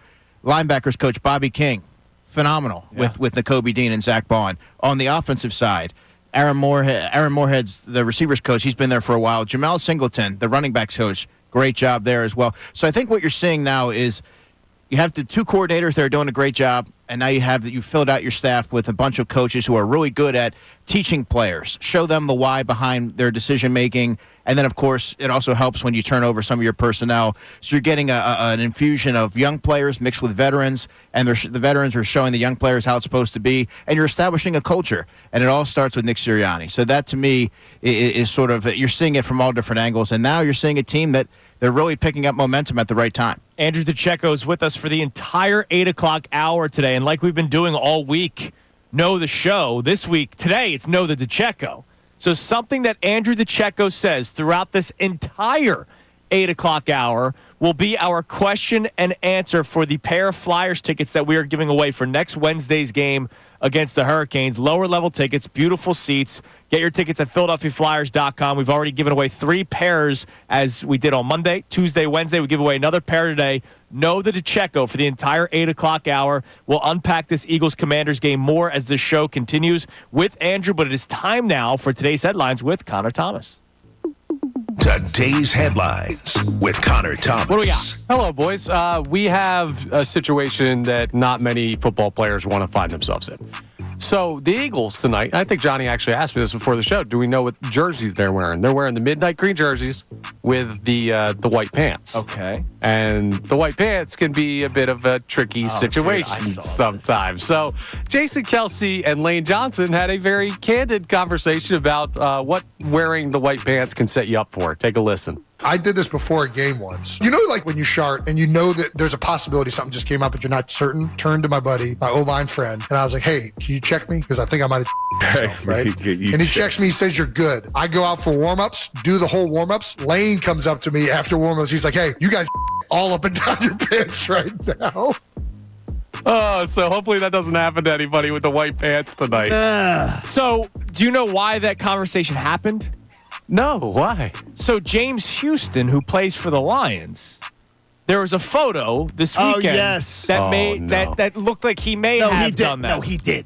So unless he sat in chocolate. No, he said he sat in Gatorade. No, he didn't. And I'm like, what No, he didn't. What Gatorade are you drinking, dude? Like, I don't think they make a brown flavor. What's the brown flavored Gatorade that He did not. Cocoa Gatorade? That's what he said. Cocoa Gatorade. He said that it was Gatorade that he sat in, and that's why. Like, honestly, dude, just admit it, because brown Gatorade is not something that anybody, I think, has ever had or would want to have. That sounds horrible. Brown Gatorade. He's just sticking with that, huh? Yeah, seriously. Oh, he's sticking all right. Oh, jeez. What else Enjoy we got, your breakfast, Connor? everybody. Yeah. Another situation that you don't want to be in for a football player. This one more actual game related. So Caleb Williams, we know, has a new offensive coordinator. Thomas Brown has taken over responsibilities for Waldron, who was fired earlier this week. And now you'd expect, being the passing game coordinator before becoming the offensive coordinator, Thomas Brown would have a solid relationship with Caleb Williams. But Caleb Williams was asked about it, and he said, "We haven't really talked much through this time. We just haven't been in the position to have many conversations with the guy who was the passing game coordinator until this point." Things are great in Chicago, boys. Yeah, that's weird. Andrew, That's incredible. You could speak more to that.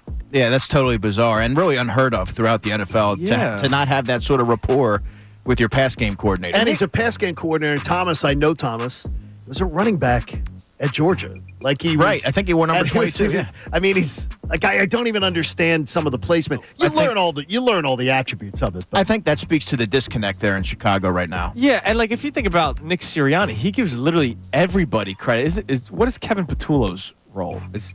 He's really his right hand man. He's the assistant head coach, I believe. Yeah, but isn't he like the passing game coordinator or something? Yeah.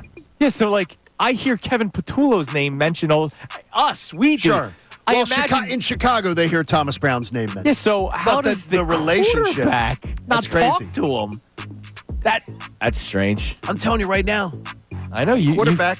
You've been on this Caleb Williams thing. He's going to get a ton of people fired. And there's a chance the Bears are going to continue to get a ton of people fired as well as an could be true, organization. too. Well, Let's then round those out. guys should leave the Bears and be successful elsewhere, right?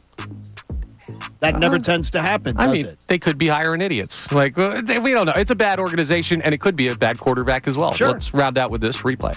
What will we learn tonight for all you naysayers over the last 5 wins that do the whole, well, look at who they've beaten? This is a true test, then, in your opinion. What do we learn tonight from the Philadelphia Eagles? I think we're also going to learn that the Eagles can win a game in a phone booth. They can win a knockdown, drag-out game. We've seen them do that already, but it was not out of plan. It was more out of necessity. And I think back to that New Orleans game, and the reason you were in that spot was because, well, you didn't make the best decisions from when to take points. But I think where the 2017 Eagles failed, or rather, sorry, the 2022 Eagles, when they played Washington, and Washington just did the possess the football game against them, you remember? Oh, that was they did that in 3 game plans. Yeah, it was annoying. But, like, I want to see the Eagles go out and do that type of game plan tonight and prove that they can win that way with Saquon Barkley. So, Andrew, we'd love for you to answer that question. That's one of our main topics today. And thank you. Great job as always, Connor. You're today's welcome. headlines. And again, don't forget, know that a check goes. Something that Andrew will say throughout this hour will be our question and answer for the Flyers tickets to next Wednesday's game against the Canes. One of our main topics today, and we have 2 of them. We'll start with this one.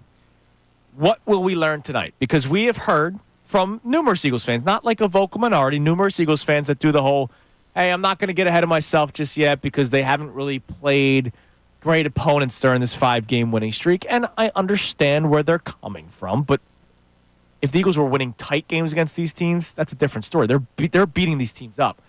What will we learn tonight against a real opponent that a lot of people like to say the Commanders are? Well, I've heard a lot of this over the past few weeks, but if you need any more evidence, you're going to learn tonight that this Eagles defense is for real. They're going to be playing discipline. They're playing a quarterback who is very elusive outside the pocket. They're going to be able to rush the quarterback. I think you're going to see this defense really from pillar to post dominate this game. And I know there's been a lot of questions, the Cowboys, the Giants. No, this unit's for real, and they're really starting to hit their stride right now. Love this. Yeah. I guarantee a lot of people driving to work this morning are feeling a lot better. I don't feel the apprehension that a lot of people feel about this game. Mine, one of them is, and it may be totally misplaced, is the amount of times that Birds players on this roster have played in big games, big opportunity games. High leverage situations, yeah. And I think for the Commanders, this is really the first time they're stepping onto that stage in a divisional matchup, and they realize it's right there for the taking. And in that atmosphere. It's going to be a big atmosphere tonight. Oh, absolutely. Now, is that overspoken, though, you think, or is that? No, I think it's a real thing. I really do. Not everyone's able to meet the moment, and I think this Eagles team has showed you, even in Dallas when things weren't going their way, they were able to overcome that and right the course. So our other question that we're asking the people today: how do you react to this line? This is from the NFL.com Power Rankings, and I'm not asking you your thoughts on where they're ranked. But when they do these, they do the little blurbs about the Eagles. So they talked about the impressive win against the Cowboys, how good the defense looked, and the offense moved the ball with ease after the sun changed its direction. But they added this in the blurb. Given how last year unfolded, when Philly went from a 10-1 start to losing a road wild card game, it's a bit foolish to look too far ahead, especially with more tough remaining opponents than easy ones. What's your reaction to that? Well, I think for someone who probably wrote that isn't close, they're not watching the team day to day grow and develop as I and so many have. Mm-hmm. I think that's kind of a premature comment. I think that's not necessarily spoken from a place of knowledge. What I've seen right now is a team that, it is okay to look at that team and feel optimistic based on the way that things are trending, and they're playing complementary football. I think that their best football is in front of them, so I don't agree with it. What has Nick Sirianni done very well this year? Maintaining the culture and making and really taking inventory. Look at his ability to listen to his offensive linemen on the bye week, to really learn Jalen Hurts during the bye week, to listen to his quarterback, what works, what doesn't work. That's emotional intelligence, and that is one of the facets of Nick Sirianni that I don't feel like gets discussed enough.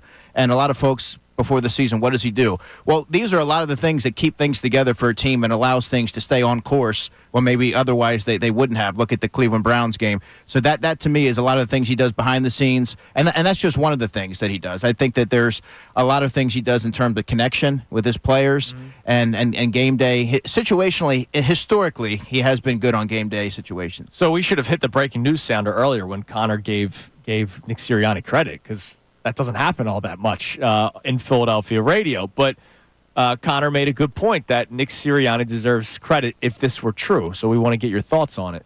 That the first 4 weeks, and John spoke to somebody close with the Eagles about this. But I really trust what they know. Go ahead. Explain it more, the first 4 weeks. When we were talking the other morning about Saquon Barkley saying, well, we looked at the first 4 weeks as sort of an extension of training camp. And we went nuts on it.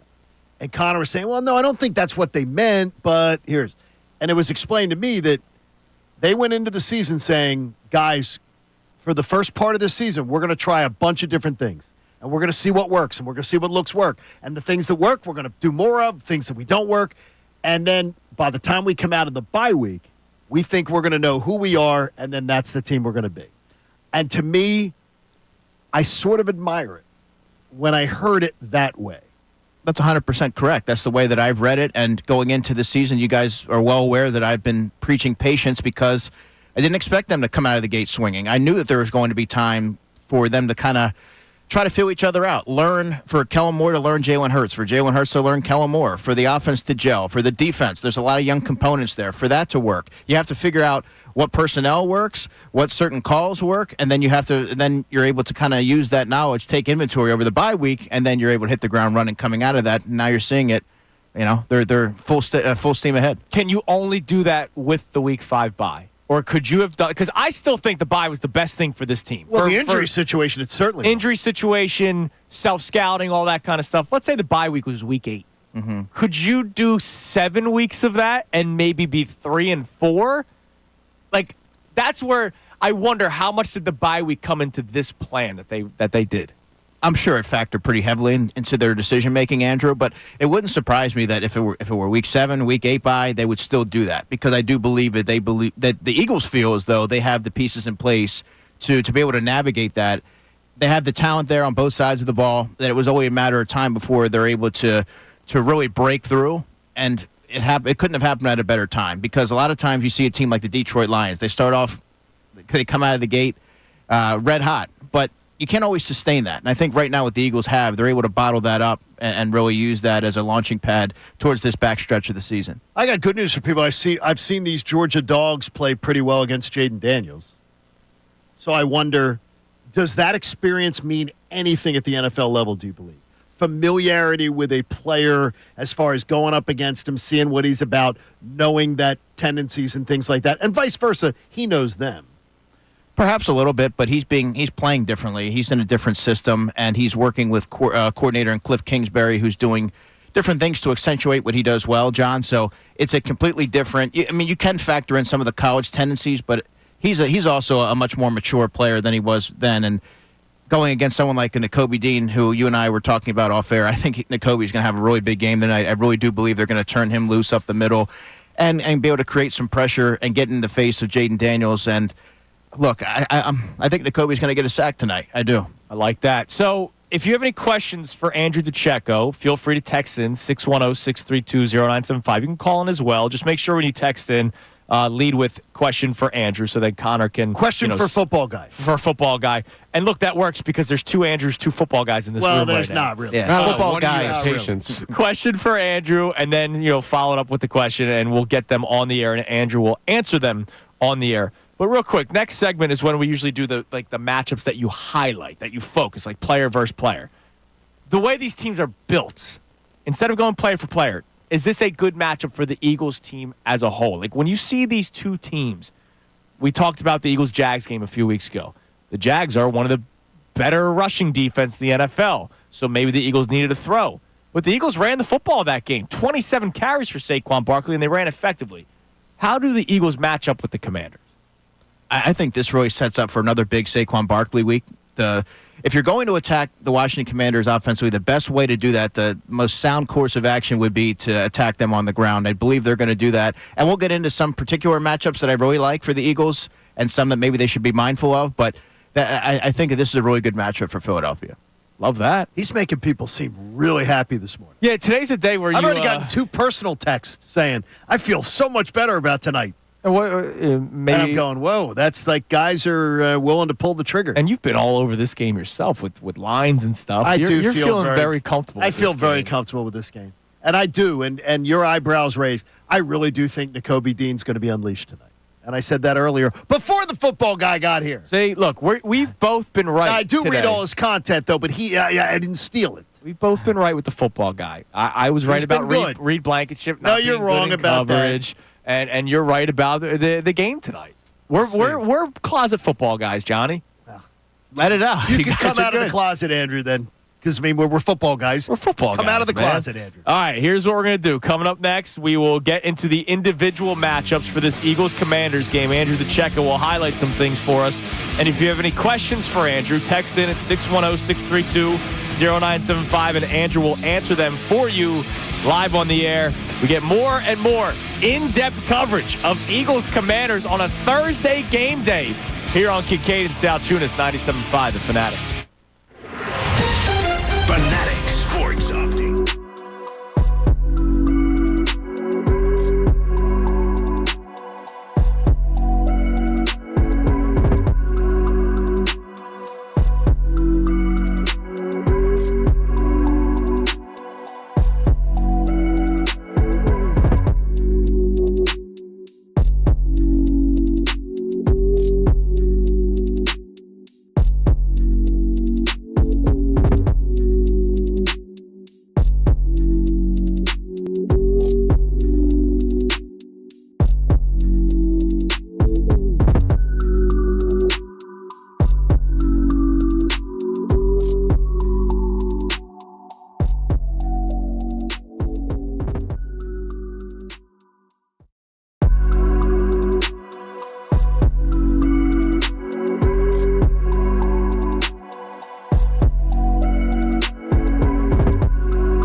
I mentioned earlier that there was a guy with the dyed green beard outside of Lincoln Financial Field. He's already got the smoker going. So my friend Brenna White, who works for NBC 10, I went to high school with her, graduated and everything. She met up with the guy to do a hit for NBC 10.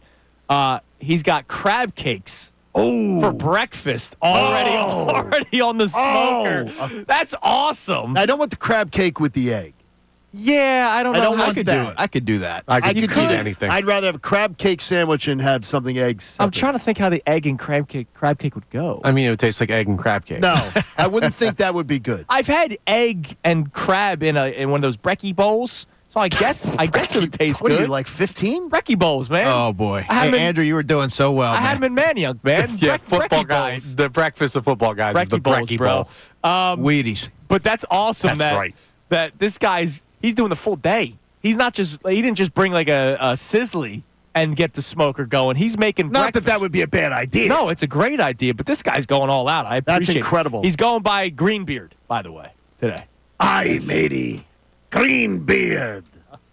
Come on by for an egg sandwich with a crab cake. You could do pirate or German. You don't get both. It was mixing into his German accent. All right, so I know we have a couple questions on the text line for Andrew. We'll get to those in a minute, but a couple of matchups that you're going to highlight for us today when it comes to Eagles-Commanders Thursday Night Football. Yeah, I'm looking at A.J. Brown versus Commanders cornerback Benjamin St. Juste, because St. Juste is 6'4", but he doesn't move really well, especially side to side, and he's a little bit grabby, doesn't have the long speed. I think A.J. Brown, and I agree with John on this, he's going to have a touchdown tonight, and I think he's going to have a really big game. Well, he made St. Juste his child last No, that was last Emmanuel game. Forbes. Wasn't I it think. both? Didn't he point at both of them? Yeah, maybe. Yeah. I think it was both of them. When he scored a touchdown, he pointed at both of them, and he got a penalty for it. And he completely destroyed any confidence that Emmanuel Forbes could have had. That's true, I yeah. think Emmanuel Forbes is relegated now to special teams. I don't think he even starts. He was a first-round pick for them. But for the Commanders, I think they're going to look to get Zach Ertz involved. He's second on the team in targets. They're going to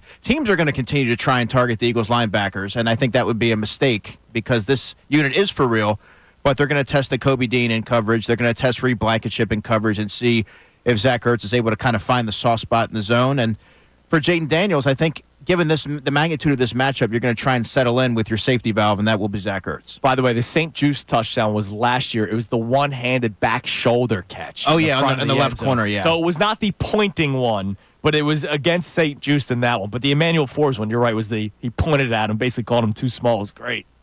This is awesome. I'm telling you, I feel so good. I feel so good about tonight, and I think I got we see game days a lot together. Usually when I feel pretty good, it's confident. It usually is a good thing. But they need this one tonight. Washington, I wondered. I just don't believe they're going to come in here playing loose.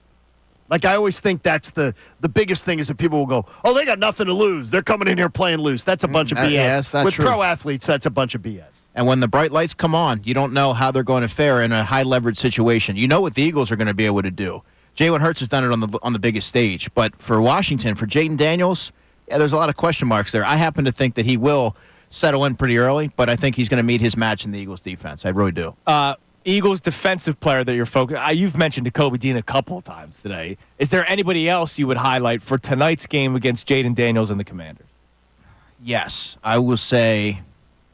I'm going to say Nolan Smith. Okay. Because this is a game where I do believe that containing Jaden Daniels becomes paramount. But I also think that Nolan Smith being able to crash down on the edge and provide some pressure on Daniels will sort of make him think twice about escaping the pocket. And Nolan's had some nice games, and I think that he's going to continue to piggyback off of that. And with Bryce Huff dealing with that wrist and having the cast on, it really sets up for Nolan Smith. How much of is it wrist? How much of is it lack of trust? I mean, he did have a sack in 12 snaps last week. But I think there is a lack of trust there or a lack of faith that he's able to hold up for the entirety of a game and not be a liability. He's more of a situational player right now. I think you're seeing that he is an impactful rusher in a limited sample size. Yeah. I don't know that you want him out there for 54 snaps a game, but I think it's probably 60-40. Okay. Now, real quick before we get to our text line, because we have questions coming in for Andrew. Again, you can text in at 610-632-0975. You can also call in. And the power of radio, John. Greenbeard's on the line. Greenbeard is Awesome. there. What's up, Jeremy? What's going on, brother? What's up, Jeremy? Not much, man. How's it go, guys? How are you, man? So fantastic. So what's the menu? I saw you talking to Brenna. I know Brenna. I hung out with Brenna just last weekend. So that's really cool that you had your hit on NBC 10. But thank you for coming on with us today. Absolutely. What's the motivation to be there all day? I mean, it's an Eagles game. That's my motivation. That's all I need. All right, fair enough. Now, what's on the menu? Because you got the whole smoker out. You're doing there. crab cakes early? Yeah, I'm doing crab cake sandwiches for breakfast. We're going to have some beef and pork short ribs for lunch and dinner, and then some macaroni salad, some potato salad. Kind of simple for us, actually. Now, when do the beers start flowing? Because that's my biggest thing. When I think of tailgate, I think of a beer in my hand. So, when do you start doing that?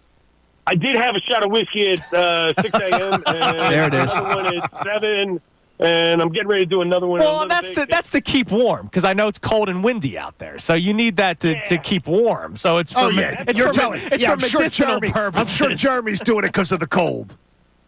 Actually, I am because I'm not a big drinker, but I you don't have love to me some whiskey. You don't have to wake up tomorrow morning for work, do you? Not in the morning, no. Oh, okay, good. Well, then that's all I'm worried about. I teach culinary, so Nice. my schedule's pretty flexible. All right, now that's real awesome. quick, one more question. When did you dye the beard? Because we were trying to figure out, is that a go to bed with the green beard or do you wake up for the green beard? So I started this around week 2 of 2017, and it's been like that ever since. Wow. Wait, you've had the beard green for No way. 7 years? Yes, man. Yeah, man. On Yeah, game totally. day. No, on game day or No, every day. full time? Every day, off season. What are you, the every Riddler? day. Oh my gosh. That's fantastic. If you walk into the bank, do people are they a little freaked out? Sometimes. Sometimes. I mean, most people just know me and say, "Go Birds." Go Birds. All right, I love that. Jeremy, have fun tonight, man. Thanks, we buddy. appreciate it. That's awesome, dude. Okay, that's outstanding. Everyone take a back seat. That's a football guy. That's a football guy. You're right. That's an Eagles fan. 7 years. Yeah, I mean, DeCecco, he thinks he knows ball, but would he dye the beard green? Well, he's not an Eagles fan. I would never. He's an do objective viewer of the game. No, he wears the Rob Lowe hat, the NFL, wear the NFL hat hat? at the Super Bowl. That's pretty doesn't. amazing. All right, what do we have on the text line? Questions for Andrew. We actually have a lot of good ones this week. Not that we don't normally have good what ones. is that? That's nice, Connor. There you go. Wow, the first 10 weeks you all sucked. That's what Connor's saying. Credit to the people texting in today. They're asking some very important questions. So the first one here, a first-time texter says, question for Andrew. Do you deploy a spy on Jaden Daniels? I think you have to. Well, I think you have to wait and see how the game's starting to play out early on. But if he's starting to pick up some yards, and he actually is going into this game as their leading rusher with 464 yards, so you have to be mindful of it.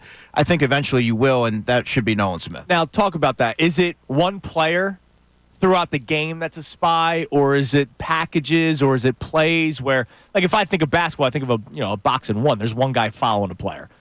When it comes to football and you spy, could it be a mix and match throughout the game so that Jaden Daniels sees different looks? He doesn't know who the spy is. How does that work?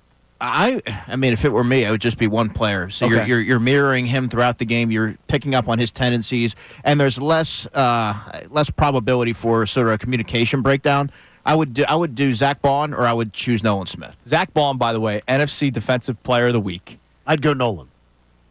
I would go Nolan if that was the way, because I'd be worried about taking away the effectiveness of Zach Bond. Right. Does that make sense? Yeah, and that actually tied into why I believe that Nolan Smith is another player to key in on, because I think he will factor prominently in that regard. Has Zach Bond noticed the incredible story that this year is? I know he's trying to stay focused. Right.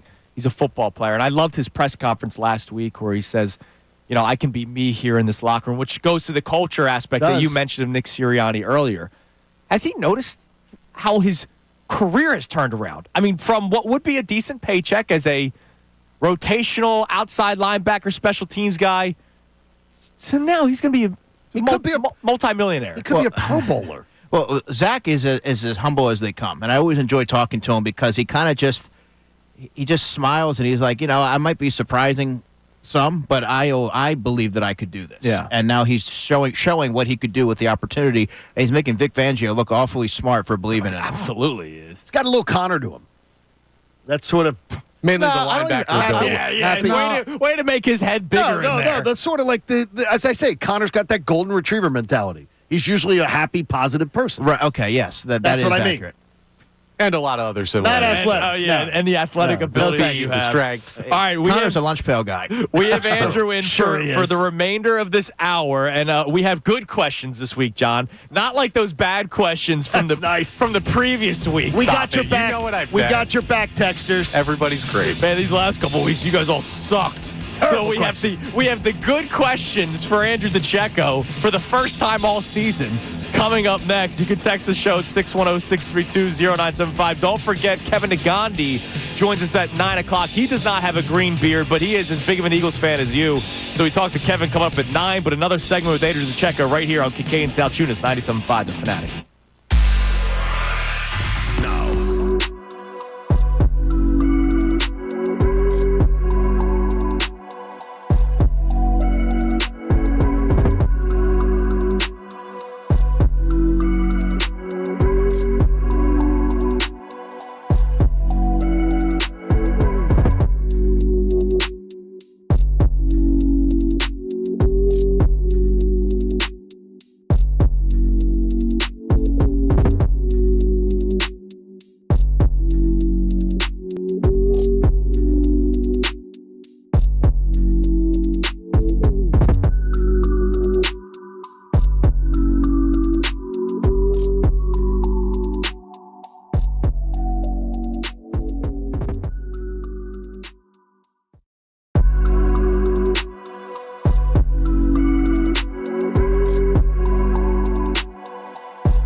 on game day. That means we're under 12 hours away, Johnny.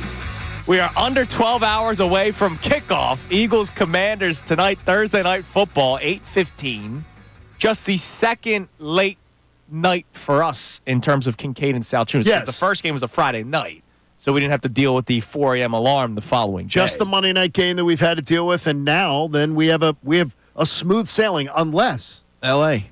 a game gets but that's fine. That you're at home, Right. you're not out at a game. I think I'll be there for that one. You're going to LA is for that it? right? Yeah. Well, that game, that it's past the window of it being flexed out, right? Yeah, it's 8:20. Oh no, it's past the Yeah, so that works out for me. it will Vacation work out saved. well.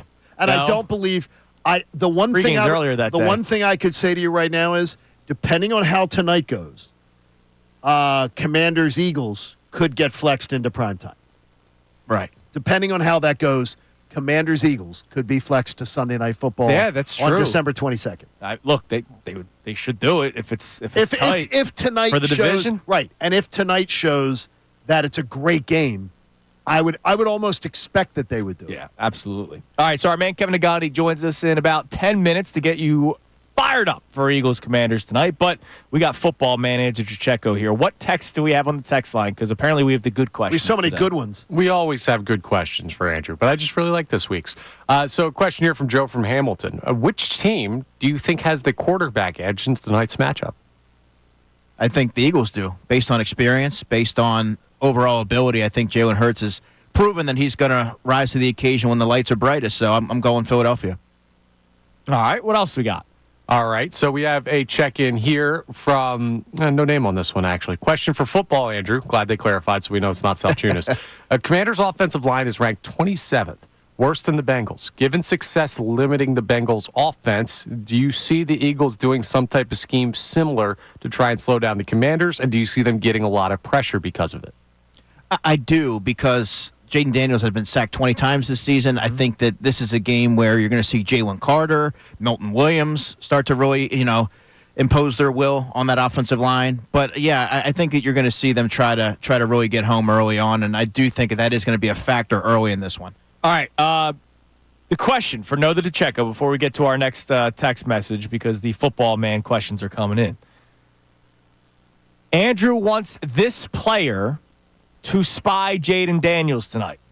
215-263-0975. The first person to get it right on the contest line, 215-263-0975, will win our next pair of tickets for the Flyers-Canes game next Wednesday, November the 20th. You can get your tickets at PhiladelphiaFlyers.com, but these are beautiful seats, lower-level seats. We've given away 3 pairs so far. We'll give our 4th pair away today. Again, what player does Andrew expect or want to see spy Jaden Daniels today during the game? 215-263-0975. John Tortorella may piss you off that day and win a game. There you go. They might play really well, and you may lose your mind over it. What else do we have on the amazing. text line there, Connor? All right, this text comes from Mark, who asks, can the Philadelphia Eagles beat the Commanders if Saquon gets 15 or less carries? Why would he get 15 or less? Well, he had 14 last week, but the game really dictated That was a different game. I still think that they can, because I do believe that the matchups are going to be there for AJ versus St. Juice, who I mentioned, and Mike Sainristil, the rookie corner on the other side, going against Devontae Smith, and Dallas Goedert working the middle. So, yeah, if they have to take to the air, they can win any way you want. That was one of the good questions, Connor. Kidding. Bro, he had 14 last week. I thought that was a good question. Well, that's because they shut him Then down. I'll ask a follow-up. Do you expect Saquon Barkley to have 15 or more carries today? Yeah, I would say probably north of 20. Well, you've already identified it as you think this is a great opportunity game for him. Yeah, I maintain that it'll be north of 20 in this one. Okay. All right. Do we have any more, We Mr. have Thomas? one that's a good one, I think, to end on. So was that one not one a good one? Oh, my God, stop it. Question for Andrew here. I know you're very confident about this game, but how could the Eagles lose aside from losing the turnover battle? Interesting. Going away from the run and becoming pass heavy. I mean, I do believe that there's a path there where the Eagles can generate offense through the air if they have to go pass dominant, but I think you have to blend in Saquon Barkley, who's been so dominant right now, start to control the clock a little bit, and get out of there with the win. Dan Quinn likes to play fourth quarter games. On the road, I remember talking to him about it when he was coach of the Falcons. When he was an underdog on the road, let's play a tight game, get it to the fourth quarter, bleed clock, and then see if we can win it in the fourth. So that's what I think they'll try to do tonight. Yeah, I agree with you. All right, Andrew, moment of truth. Prediction for tonight's game between the Eagles and Commanders. I have the Eagles taking this one 31-27. Okay. That's a little scary to me. Tight one, but fourth quarter game. That's a scary one to me. It plays exactly into what you believe. That makes me a little scared. Hey, it's a cover. It is, yeah, it's still scary to me. By the way, congratulations to Scott Stalinsky, who won the No the DeCecco question. The answer was Nolan Smith. He wins the pair of Flyers tickets for next week's game. We will give away another pair tomorrow. Andrew, thank you so much. I will be talking to you again later on today for the pregame show. You'll be having a dinner date with John Kincade later on today. Candlelight table. Did they do that for you? They do. They'll do whatever we want. That's very nice. It's very nice. I called ahead. All right, so coming up next, Kevin Nagandi joins us as he does every single Thursday at 9 o'clock. And after Kevin, Tim McManus wrote an article this morning that I just saw inside the meeting that took place between the offensive lineman and Nick Sirianni. Tim McManus has some great quotes in this story that I'll read to you because remember, it was the players that approached Nick Sirianni and the coaching staff about changing the style of offense and going more run heavy. At least that's what the story is, and I'll read you some of the quotes after Kevin Nagandi next. It is Kincade and Salciunas on a game day Thursday, 97.5 The Fanatic. Fanatic Sports Update.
morning, a game day Thursday morning. I hope you had a safe driving to work today. If you are working, if you're already heading to the lots to park outside and tailgate, have fun, be safe, control yourself. Our man Greenbeard, we talked to him earlier. He's already had 3 shots, 1 at 6, 1 at 7, 1 at 8. I imagine he's going to have 1 at 9. He'll be 4 shots in before noon. Well, he doesn't drink a lot. He says so. He doesn't drink a lot. So he's using it to keep warm. Maybe just needed it to get warm. Well, if he has 4 shots, that's going to be more than just being warm. Yeah, but it's not 4 shots in the hour. He's doing 4 shots in 4 hours, man. I love he's keeping warm. Greenbeard is 7 years. He's had the beard for 7 years. I want to meet Greenbeard. Well, he's at the lots. You might as well just might have to do that. You'll be down there later today. You might as well try to find him. We'll be joined by our man Kevin Nagandi momentarily as he joins us every single Thursday at 9 o'clock. And I can't wait to go through this Tim McManus article with you guys after we speak with Kevin. I'll bring it up when we have Kevin on because it's something where Nick Sirianni does deserve credit. And it's something that he's been good at in the past, and for whatever reason, he did not do it last year. And that is playing to the strengths of your team. Okay. And not asking your team to do things that they may not be good at or take things away, like throwing over the middle of the field, which is something that Jalen Hurts can do when they allow it. So we'll go through this article in a little bit, but let's head to the Comcast Business Hotline. Every day in business is a big day. Let Comcast Business help you move forward with what's next. From ESPN, our man Kevin Nagandi. Kevin, happy game day, brother. Yeah, man. A really big game, too, which is great for Thursday Night Football back-to-back weeks. That Ravens-Bengals game was fantastic. We're going to learn a hell of a lot about, I think, this Eagles team, where they're at, especially during that win streak and the quarterbacks that they've faced, aside from Joe Burrow. We'll learn where the progress of this defense is and the maturity and the growth. The idea that the progress and everything, do you find yourself in the believer camp that what you've seen is sustainable? You're not leveraging it too much on the opposition that they faced? John, I take it after the 10-1 experience last year. I take it one game at a time. I'm not making plans because, again, the next 3 weeks, you got the Commanders, then you got the Rams, and then you got the Ravens. We'll learn a lot about this team defensively over the next 3 weeks when they play these type of quarterbacks, right? So, like, it's hard to come away with anything except, hey, they're creating turnovers. They're in the right place. The growth of the 2 rookie cornerbacks continues to be fantastic. The linebacker play is elevated. Jalen Carter's playing phenomenal. So, like, I look at it like, hey, you handle your business against the Cooper Rush-led Cowboys. Great. And that was a fantastic performance, I think, because especially in the second half, they were just all over the place, and I love that. But I can't carry week to week the expectations of big picture. To me, it's like, what are we going to learn this week? What are we going to learn this week? What are we going to learn this week? Because, I mean, Drew has brought this up on the build-up and introing me, like, a lot of this is the wild card of the coach, man. What does he want to do? How is he going to approach it? I just think the assistants and the coordinators have done a really, really good job at understanding and establishing since the bye week. So your alias might be Eric Edholm. Eric Edholm writes for the NFL.com, Kevin, and he does the power rankings for them week in and week out. And in his blurb for the Eagles, he wrote, given how last year unfolded, when Philly went from a 10-1 start to losing a road wildcard game, it's a bit foolish to look too far ahead, especially with more tough remaining opponents than easy ones. Would you agree with that sentiment? Yeah, absolutely. And then again, the next 3 weeks, let's see how we feel about this team. I think this is a critical game because it's obviously a division game and you're battling for the top. And also you need to send a message to Jaden Daniels, with this being his first game in this rivalry. And when I say rivalry, there's a generation that doesn't understand that this was a rivalry probably 3-4 decades ago. To me, like, it's really hard because, again, like, we all thought something and we all felt something last year where it was like something was amiss. And I listen, Nick did his job. He didn't make noise. He didn't make the news. I still just don't trust the head coach. And when you're in, and I ranted about this last week on Get Up, when when you have so superior talent and this type of talent that the Eagles and Howie Roseman put together, you're going to win games against bad teams. What's going to be the difference against a good team? It's the coaching decision in critical moments. And this is going to be a big litmus test here. You're going to play a really good team. What's going to be the coaching decisions? Are you going to get in the way, or are you going to find a way to help your team? And I hate to bang on this drum constantly, but that question has not been answered. Hasn't been answered in quite some time. It's a team that's really easy to pass on, or at least the numbers will tell you can pass on Washington, and they don't tackle well defensively. There's a lot of things that make me go, how is this team 7-3? And how have they surprised? Is it just the quarterback? I think it's the belief. Listen, their defense had a lot of flaws coming into the season. Everybody felt that way. There's a reason why they went and acquired Marshawn Lattimore, who won't play, still dealing with an injury. But, they have a ton of holes.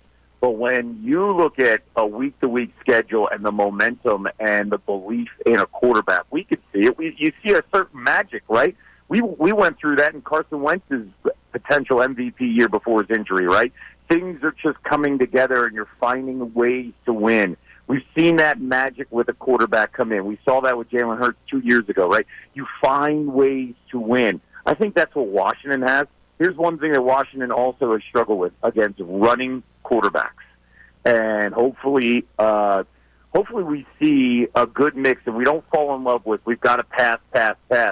You mentioned, go to the strength of the team, and that is 26 getting the ball, that is 1 running with the football, that then eventually opens up the big play down the field.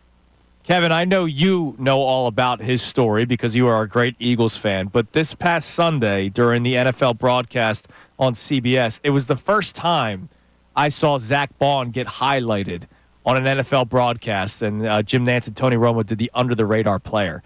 At what point is he a big talking point across ESPN? Because he's now all of a sudden NFC Defensive Player of the Week, and he's become an incredible story here in Philadelphia. First off, it's the first time that we've seen anything like that on a linebacker in quite some time. Oh, my God, yeah. Right? I don't know. It's just stacking it, and then when you're elevated in primetime games like tonight, and eventually, I would imagine that Ravens-Eagles game, I haven't even looked at the schedule, will be an elevated game. That's 425. That's a network, CBS. I think they already have their teeth in that one. There you go. So you'll have basically a national audience there, majority of the country, right? That's kind of how you gain the notoriety around in conversations and in circles. So to me, it's a quiet. He's exactly what the Eagles needed: understated, quiet, outperforming, and doing his job each and every week, and there's no hype around him. And I think Eagles fans have been clamoring for a linebacker like this for years. And to have one like that who has a chip on his shoulder, right? Remember, he was overlooked and passed on, and he didn't have a majority of the role and the reps that you were seeing here that he had in New Orleans. It's great. And I thought Fangio's done a really, really good job of understanding the talent that he has on this team and then leaning into that talent more than anything else instead of, I've got to play somebody because I have no choice. Fangio's old school curmudgeon. I'm going to play who I want to play, and it's just really cool to see that the way this defense, and how many years have we been used to seeing the defensive line dominate and have the weakness on the second level and third level. It's really cool to see that the strength of this team is on the third and second level, and that they're starting to get better on that first line because of the play of Jalen Carter. The idea that this Eagles team now, with what they've faced, is ready for this matchup. Are you one of those people who believes that, when you go and you say, "Hey, I'm ready for the next matchup," because of it doesn't matter the competition that I've faced. It doesn't matter the teams that I beat. Yeah, man, long overdue. They've got to get tested, right? The only time I've seen them really, really tested against the team, not because of their fault, because you can say that third quarter and fourth quarter of the Jacksonville game was their fault of testing themselves. The Bengals opening drive against Joe Burrow, where they take 10 minutes and they score. How many of us watching that game, we're like, here we go again. Oh, my gosh, this is going to be a long day. And they completely turned the tables on that game, especially in that fourth and short stop by Cooper DeJean. And to me, it was a humongous test of what they did in the second half. And they were fantastic in that game on the road in Cincinnati. You're not going to get that against Jameis Winston and the Browns. You're not going to get that against Cooper Rush and Trey Lance and the Cowboys. What you're going to get is, okay, you got to win this game. This is tonight a test, and I think they're ready for it. I think the Philadelphia fan base has been waiting to see them get a little bit tested. Remember the gauntlet that we went through last year? Oh, yeah. It felt like it was unnecessary, and we didn't need to be tested every single week. Right now, I think this team needs to be tested in this 3-week stretch. If they win tonight, I feel really good about, okay, splitting the next 2 games moving forward. Do they get the win tonight, Kevin? Yeah, I think they get the win. I think they're way too talented on the offensive side.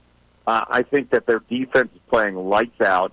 Terry McLaurin's had his way with us. I look forward to McLaurin versus Quinyon. Quinyon's been really good. Notice we don't talk about him. That's a sign of a great defensive back if you're not talking about him. I think he's the type of guy that loves challenges like this, and he has a chip on his shoulder, which is fantastic for a rookie that doesn't back down. I really like how the Eagles I will tell you this. I don't think it's going to be a blowout because if you look at the history, even when Washington was bad, they still played us. I mean, let's not forget last year where you're in D.C. and you're like, why is this game close and we've got to go to overtime?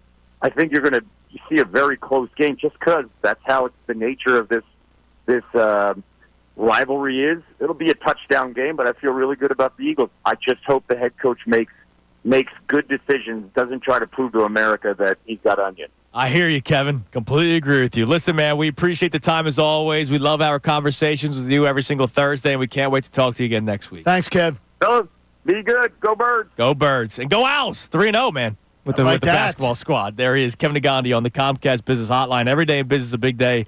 Let Comcast Business help you move forward with what's next. Okay, so we mentioned Nick Sirianni and how that's still a concern of his. And look, mine too. Just because he had a great game as the head coach of the Philadelphia Eagles against the Dallas Cowboys does not mean it's all of a sudden over. Just like the texter earlier who said the Eagles need to get off to faster starts. It's not something that's been on my mind because the last 3 weeks they have gotten off to faster starts offensively, but I understand the sentiment from the texter. Just because they had a good game against the Cowboys where Nick Sirianni didn't make any boneheaded decisions does not mean I all of a sudden have all the confidence in the world in the guy. Yes, but that's not unfair. No. I mean, look, he's got to start proving it over the course of a couple of weeks. Now, I will give him a lot of credit for this. So I read the article during the commercial break and during some of our conversation with Kevin. God, you never read in school like that. No, dude, trust me, I didn't. That's great. Tim McManus did an article where he spoke with the members of the Eagles offensive line about the not mysterious conversation, but the meeting that took place during the bye week between Lane Johnson, Jordan Mailata, and Landon Dickerson and head coach Nick Sirianni. And this is a beautiful story, beautifully written story by Tim McManus, a guy that does a great job covering the Eagles. We were talking with Andrew DeCecco during the commercial break. Tim is one of the best. He's a great writer to begin with, but long-form stuff, it's amazing. He does really, really well. He doesn't lose me. No. In the midst of it. And, I know he caught heat for whatever reason before the Eagles-Buccaneers playoff game last year where he talked about the issues with the offense and how Jalen Hurts wanted to go in one direction and Nick Sirianni wanted to go in the opposite, and people got angry with Tim because he was doing his job. And he was right, by the way. And he was right. He was proven right. And here was my biggest beef with Nick Sirianni when I read that story. When Nick Sirianni first was hired as the head coach of the Philadelphia Eagles. Remember, Carson Wentz was still on the roster. Yeah, they didn't get rid of him until like 8 weeks later. Yeah, they traded him after Nick Sirianni was hired. And he was being asked questions about, hey, how are you going to handle preparing for if Carson Wentz is your quarterback or if Jalen Hurts is your quarterback? And he made it clear, like, guys have strengths. I want to coach to their strengths. And it sounds like such a duh concept, but a lot of coaches struggle with that. A lot of coaches... Look, we talk about players and how they work their asses off from Little League to the majors, from Pee Wee football to the NFL, right? Coaches did that too. Like a guy has a system in high school, in college, and brings it to the pros, right? So this is what got him to the pros. This is what I believe in, this system. Nick Sirianni goes, I don't necessarily have a system. I have what I believe is best for the team. And he did that in 2021. He did that in 2022. And for whatever reason, it changed in 2023, where he did not coach to the strengths of the team. And it was just odd. It wasn't him. And the first 4 weeks of the season were more so of what happened last year than what we've seen over the last 5 weeks. Want to know my theory? What's that? He's in the building tonight. I think it was Jalen Hurts, and I think it was Brian Johnson. Oh, that's right. And the Brian Johnson-Jalen Hurts relationship, which was much tighter. Yes. And much closer than anything that Nick Sirianni had forged with his quarterback. Mm-hmm. So when Brian Johnson gets his opportunity, I think Nick Sirianni felt like, I start stepping on toes. Brian Johnson has the tight relationship with the quarterback. It'll be me that's taking the heat. It'll be me that's in trouble. Right. And he was afraid to just do his job, which he should have done. Yeah, he should have done. Because Brian Johnson, honestly, couldn't have led a bachelor party to a strip club last year. Right. And Jalen was allowed to, and Jalen had a big part of that. Yes, he did. A big part in that. And anyone who tries to spin it otherwise, you're incorrect. A lot of people were at fault for what happened last year. And by the way, Nick was at fault, too. Yeah. Nick was at fault for not doing his job. Absolutely. Not, the plane's crashing. Nick's there in 11C asking for another gin and tonic. Right. I mean, that's bottom line. What happened? I might do the same. So I love the little bottles. A couple of they have Tanqueray, I'm always in. A couple of quotes from the article. So Tim spoke with everybody. He spoke with Lane. He spoke with Jordan. He spoke with Landon Dickerson. Those were the three guys that went to Nick Sirianni. And apparently they just knocked on the door. Like, this wasn't like a Teams meeting where our boss, Scott, said, hey, can we speak at 3? No, the three of them, they knew that Nick had the door open. They knocked on the door. Nick told them to come on inside. A quote from Jordan Mailata. It was just reminding him, you have weapons in the air, on the ground, and you have a hell of an O-line. We wanted to lead with, hey, before Saquon got here, you had us. Now you have us and Saquon. So use it. Which right away, that's a great. Right away, I'm like, yeah, Jordan, with the Aussie accent. No, that's great. I love that. I love the message of that big time. Yeah, like you have us. You had us with DeAndre Swift. You had us with Kenneth Gainwell when you used him as your lead back in week 1 last year for whatever reason. You also still have us with Saquon Barkley. Landon Dickerson, quote, I want to effing win. Simple as that. Yes. I felt the need to speak up. Like, and again, to Nick Sirianni's credit, I don't know how often a player can walk into an office and say that and not have the get out or the door slammed in their face. I don't know the inner workings of player to coach all the time. Sure. There's coaches, I guarantee you, who do not want that. Correct. Who will not take it. Because it makes them feel like they're being told they're doing something wrong. You can bring me any concern you want, but I'm not having you guys come in here and ambush me. Right. And so Sirianni talked about it with Jalen.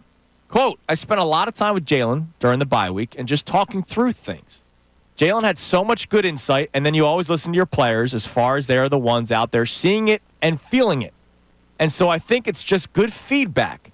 That's just good organizational football, is to be communicating with everyone to get everyone on the same page. I thought it was great. They were great, productive meetings. You know what I like, too, though? And this is something that I cannot confirm all the days, but I do know this for a fact. A ton of the Eagles, a ton of the biggest names you know, passed on getting to the Caribbean for 4 days. Mm-hmm. Heading down to Miami to party in South Beach. Right. They had their backsides in the building working at 2 and 2, saying, we got work to do. The way this bye week feels, it's time. That supposedly it was the biggest amount of bodies in the building bye week that probably has been seen in recent memory for the Eagles. And look, that's really good. Well, first off, it's what they should have done. Yeah. You have to have the awareness to do it. Of course. But the fact that they did it gets some applause from me. And it gets applause toward Nick Sirianni, too. Yes. That's that's building a exactly. culture. Yep. And one more quote. And look, this is every walk of life. Quote from Jorah Mailata. He really acknowledged us. We felt heard. Yep. And that's big in any walk of life, man. Any business, feeling heard from your boss. Our boss does a good job of that. He does. Core values. And even when he tells us we're idiots. And the core values for Nick Sirianni, as much as I hate hearing that term, I give you credit, Nick. Yep. And I think this is a big reason why the season has turned around. So let's react to that coming up next. Also, it's game day, baby. We got to build a little SGP. Everybody's got our sports book of choice. We'll build a little SGP for tonight's Eagles-Commanders game because John feels very comfortable about tonight's victory for the Birds. It is Kincade and Salciunas on a football Thursday, 97.5 The Fanatic. Fanatic Sports Update.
2 on Kincade Salciunas, 97.5 The Fanatic. By the way, real quick, the Sixers just put out the City Edition. They look sharp. The 2024-25 City Edition jerseys. Look clean. Yeah, not bad. I like the it's the old Spectrum thing again, but it's down the side. So yeah, these cool jerseys. Good job by the Sixers. Better than the Boathouse Row ones. Yes, and better than the way they're playing right now. All right, so we'll talk to our man Michael Westwood in a few minutes. He joins us every single Thursday for his Thursday night pick, and of course tonight it is Eagles Commanders. So we speak with Michael in a couple of minutes. But Johnny, you've had a couple of picks already that you've been given to the people. Can you remind the people what you're looking at today? Yeah, I'm going. There's some varying overs out there, but whatever the over is, unless you're putting it into the 50s, take the over. Take the. I love the Birds minus the 3.5. I am totally comfortable with that. I like it too. It doesn't bother me. I don't think it's going to be as close as is being discussed. So what was your over-under on your book? I got 48.5 on FanDuel. 48.5. Okay. So I did over 48.5. I did the Eagles minus the 3.5. Mm-hmm. Anytime touchdown for A.J. Brown. And if you want to get saucy, I think Saquon gets a touchdown tonight. See, the only problem... But that might be too much? Well, no, it's not too much. It's the Jalen factor. Like, it's too scary to bet Saquon Barkley anytime touchdown because of the Jalen factor. Why not? Because I think it is. Because he honestly, Jalen vampires the ball. It's what they do. And I understand, negative way. I understand it's effective. But I also understand that you brought in a guy who's one of the best running backs and one of the best power backs you got, and you don't give him a chance to score touchdowns. He would be, right now, it is a crime. Because if he had 3 more touchdowns, maybe 3 of Jalen's touchdowns, maybe 4, he would be potentially leading as Offensive Player of the Year, those type of things. He'd be leading the voting. Okay. Or like as far as the gambling odds. Now, real quick, I threw together your 3 picks, Eagles 3.5, 48.5 over, A.J. Brown and anytime tutty. I added Saquon's over in rushing, which is 92.5. And Hurts is over in rushing because Bram Weinstein, who joined us yesterday, said that they struggle against mobile quarterbacks.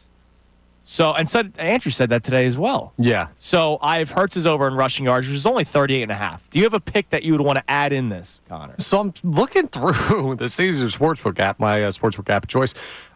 Jalen Hurts and Jaden Daniels over on passing yards is the exact same. Is it really? They're both at 224.5.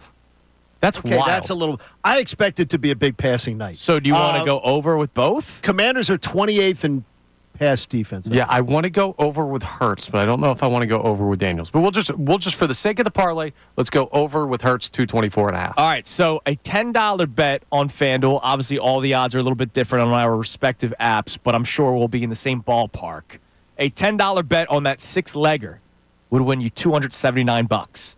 The Eagles 3.5, 48.5 over. Anytime tutty A.J. Brown over and rushing for both Barkley and Hurts. And Hurts is over in passing yards. $10 bet gets you $279. If you want to play it safer, $5 bet would win you $139. Sounds like something. That sounds like something. Yeah, I mean, keep an eye on it. So those are some picks. Some things in that you can use tonight. I feel really good about this game. I don't know what it is. And as I say, my pick of the game will be. We're not doing it right now, right? No, we're doing that next segment. Okay. Well, I recorded it with Dylan McTrollan. And I absolutely think it's going to be. Let's just put it this way: I'm over a 10-point victory. I love hearing that. All right, let's head to the Comcast Business Hotline, where every day in business is a big day. Let Comcast Business help you move forward with what's next. From GBI Wins, you know why it says wins, John? Because all this guy does is win. Our man Michael Westwood. Check out his free recorded hotline, 1-800-885-2525. Again, 1-800-885-2525. GBI Wins because all you do is win, Michael. What's going on, brother? What's happening, boys? What's happening? Listen, I want to start by saying, again, I'm sick of the Jets. I'm done with the team. I'm an Eagles fan now. Fly, Eagles, fly. I need to get on top of that team because the Jets are just a joke. Listen, Aaron Rodgers, if you're listening to me right now, with all due respect, retire. That's the only word I could say, retire. Well, what's perfect is, since you're an Eagles fan, we get Thursday Night Football with the Birds. So we're already in game day mode here. No doubt about it. Absolutely no doubt about it. For the people who don't know me at this point, which I don't know, it can't be possible that somebody doesn't know me, but I've been in the sports handicapping world now for 40 years. I know how to beat the bookmakers against any point spread that there is out there. Yes, I do lose every so often, but my winning is abundant. Tonight, I've got my 2-team parlay. It's my platinum parlay. It's not, over the last 15 years, my record is absolutely stellar. And you didn't bring it up, and I'm upset about it. Last Thursday, Bengals winner. We are 9-1 in Thursday nights.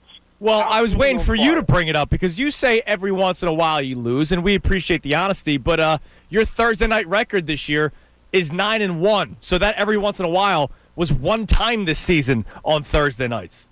Listen, we're heading into something this evening that is absolutely incredible. The Commanders playing the Eagles, also the over-under. I really feel like Vegas have both ends of the line way off. I really do. The line for the game right now is 3.5, Eagles favorite, and what puzzles me also is the over-under is 48.5.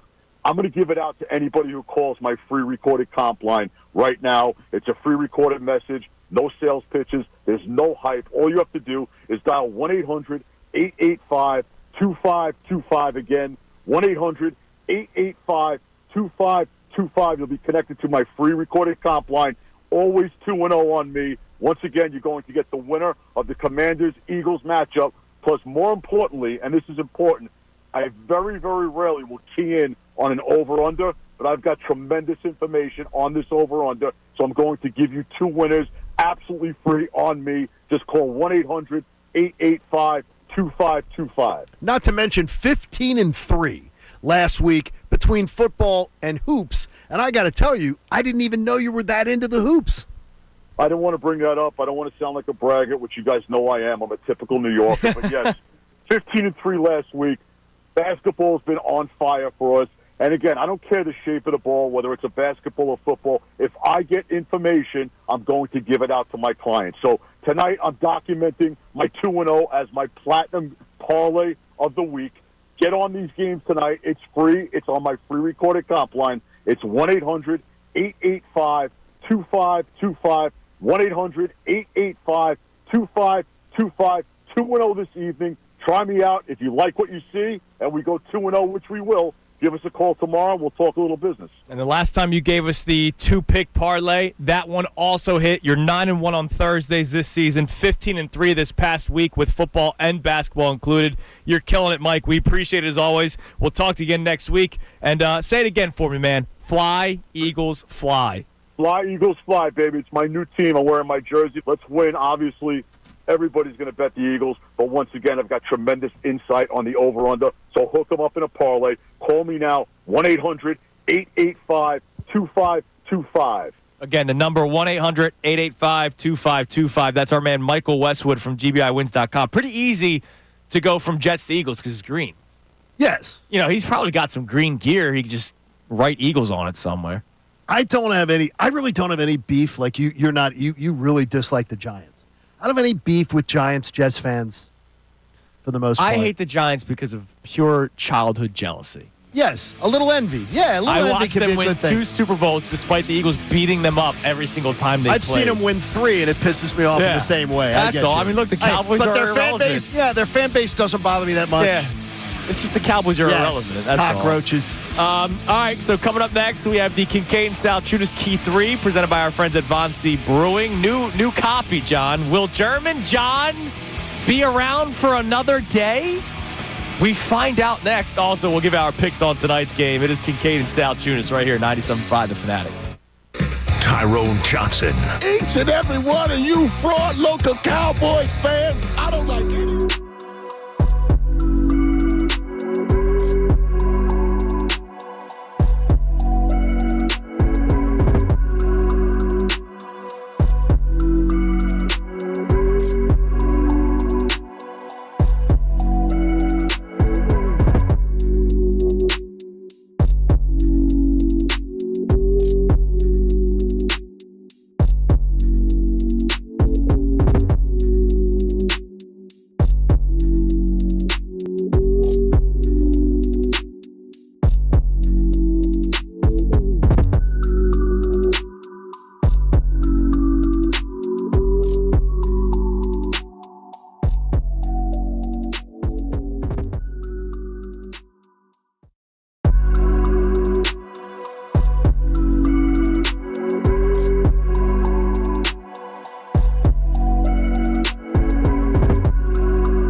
game day.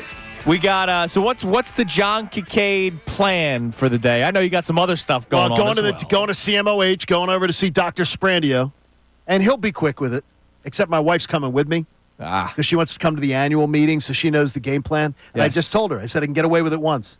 Once I can get away with it. I said, okay, you're coming, but zip it. It's my doctor's appointment. You just got to sit there and listen. Yes. So we're going to be there, and I'm going to take her to lunch. Maybe an hour nap. Yeah. Before I get cleaned up and ready to head down to the link. I want to be at the link by like 4:30. Okay.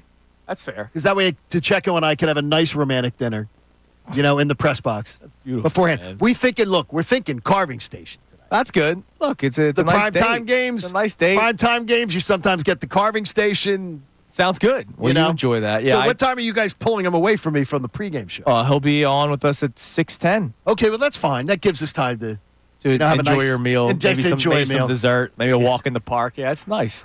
We got the pregame show at 6:00, following the best show ever. So when Tyrone, Ricky, and Silvana get off the air at 6, we'll be on from Xfinity Live. So if you're heading to Xfinity Live or the game in general, stop on by. It's going to be fun tonight. It's going to be a great atmosphere. A chance of some drizzle later, but it's supposed to be later. Nah, it's going to be fine. But it's going to be around. It's going to be cold though. It's going to be around 50 with a little wind. So it's going to be a little cold. Football weather. You, me, and Bill will be cuddling outside? Up. Yes, we are. Oh, buckle let's up, go. baby. Football weather. Let's go. This guy's afraid when it's 70 degrees. Wait a minute. If Connor's asking, if it's a game night, if it was any other time, Connor's bitching about dude, it. I'm a warrior. Oh, so game night.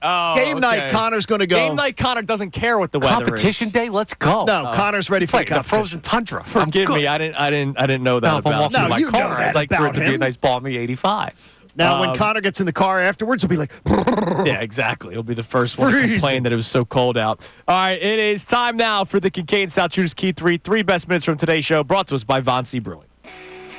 Now, the Kincade Salciunas Key 3. Today's best. Johnny, I'm disappointed in you. Why would that be? I did not see you come in the door this morning like Brian Dawkins. All right? I need you to be on the ground, being Wolverine. I need you to be speaking gibberish and just randomly saying, hallelujah, randomly. Come on, man. If people listen to the show, they know the gibberish is coming.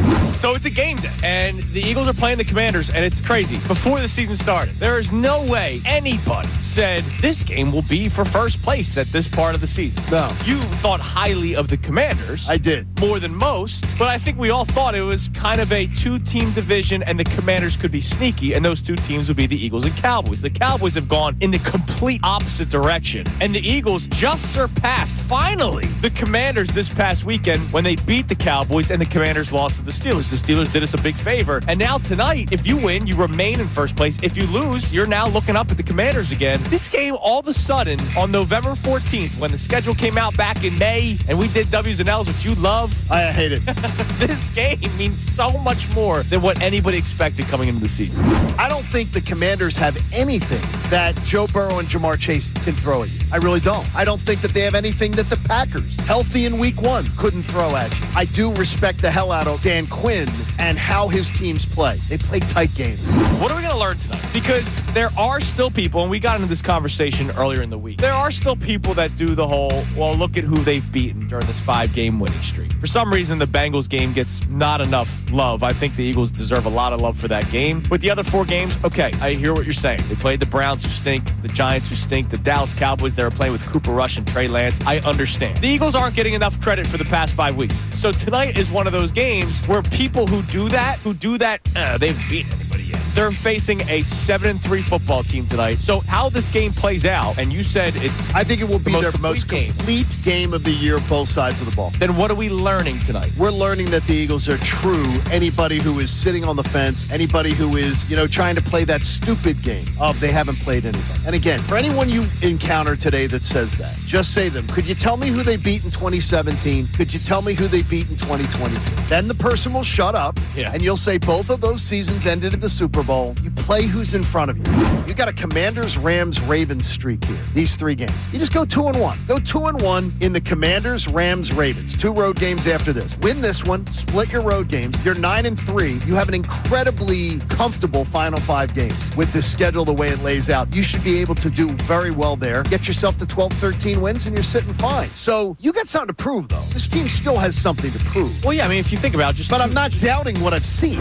I'll tell you what we learned tonight. And look, you could say either it will be good or it will be bad. I think we find out exactly the true identity of this Eagles linebacking core tonight, because if they're running the ball and getting the ball out quick, and oh, by the way, Jaden Daniels is a dual-threat quarterback who is mobile. That means guys like Zach Bond and Nakobe Dean need to be ready. If he breaks contain and he starts running upfield, they have to be able to slow him down, bring him down, or at least put him in an area where somebody else can finish the tackle. I think we find out, and I think it's in a positive way. I think we learned tonight the true identity of the Eagles linebackers, because they're finally starting to get recognized nationally. The Eagles are exactly where I thought they'd be, but they haven't gotten there the way I thought they'd get there. But I love how they're ascending now. And I think today, this will be from the beginning of the show. I did not take Bill Colarulo's fence and bring it in here. I am calling for the Eagles' most complete, best showing of the year. You'll see it tonight. No fence. I might be totally wrong on this. My vibe on this game may be completely off. I really do think the Eagles have played a ton of games like this. A lot of guys on their roster. Commanders haven't. And tonight, I think the bright lights may have them a little tight, and I believe the Birds are going to come out loose and give us our best game of the season. I love hearing that. I love hearing that a lot. All right, that's the Kincade Salciunas Key 3. 3 best minutes from today's show. We have new copy, ladies and gentlemen, from Von C. Brewing Company in Norristown. Check out their Key 3. The OG Pills Legendary Philly Lager, which is the gold medal winner at the 2023 World Cup of Beer for the best American Pilsner. That's amazing. It's a family recipe that dates back to 1860. They have the Walking on Clouds, which is the Von C's flagship hazy IPA. And we have one more to tell you about. Yeah, it's the Vienna Lager. He's back. We have moved from Munich to Vienna. Vienna's beautiful in November. Go get the Vienna Lager. It's beautiful. It's a 2-time Best of Pennsylvania winner. And it's still got all the beautiful German ingredients. Guys, in case you were worried, German John's He's here. back. Oh, thank He's goodness. here for another month. Visit VonCBrewing.com. Find out where you can pick up your Key 3 from Von C today. Real quick. 34-17 Birds. 24-20 Birds. It's a cover, but it's tight. 28-24 Birds. So another cover. So We all another 3 4-point cover. corner. But you both do 4-point covers. Yes. And Yeah, I it's a go tight one. 17-point cover. Hey, I know you'll say with your chest on your app. Yeah, and I'm gonna get to see Dan Quinn, renew acquaintances a little bit. I'm looking forward to get a little bro hug. He's good with the bro hug. He's like, we'll see what he does. Hey, support life-saving cancer research. Join FT Young Heating and Air Conditioning. Do what they do. Be a supporter of the American Association for Cancer Research. You can do it at 975thefanatic.com/AACR, because cancer research saves lives. Everybody have a great rest of your day on this game day Thursday. Feels weird. We'll be in tomorrow on a Friday following an Eagles game. Can't wait. Following Eagles victory, Johnny. Everybody have a great rest of your day. The Mike Missanelli Show comes your way next with Bill Colarulo. Don't forget, pregame tonight starts at 6 with myself, Bill Colarulo, and Connor Thomas from Xfinity Live. We'll talk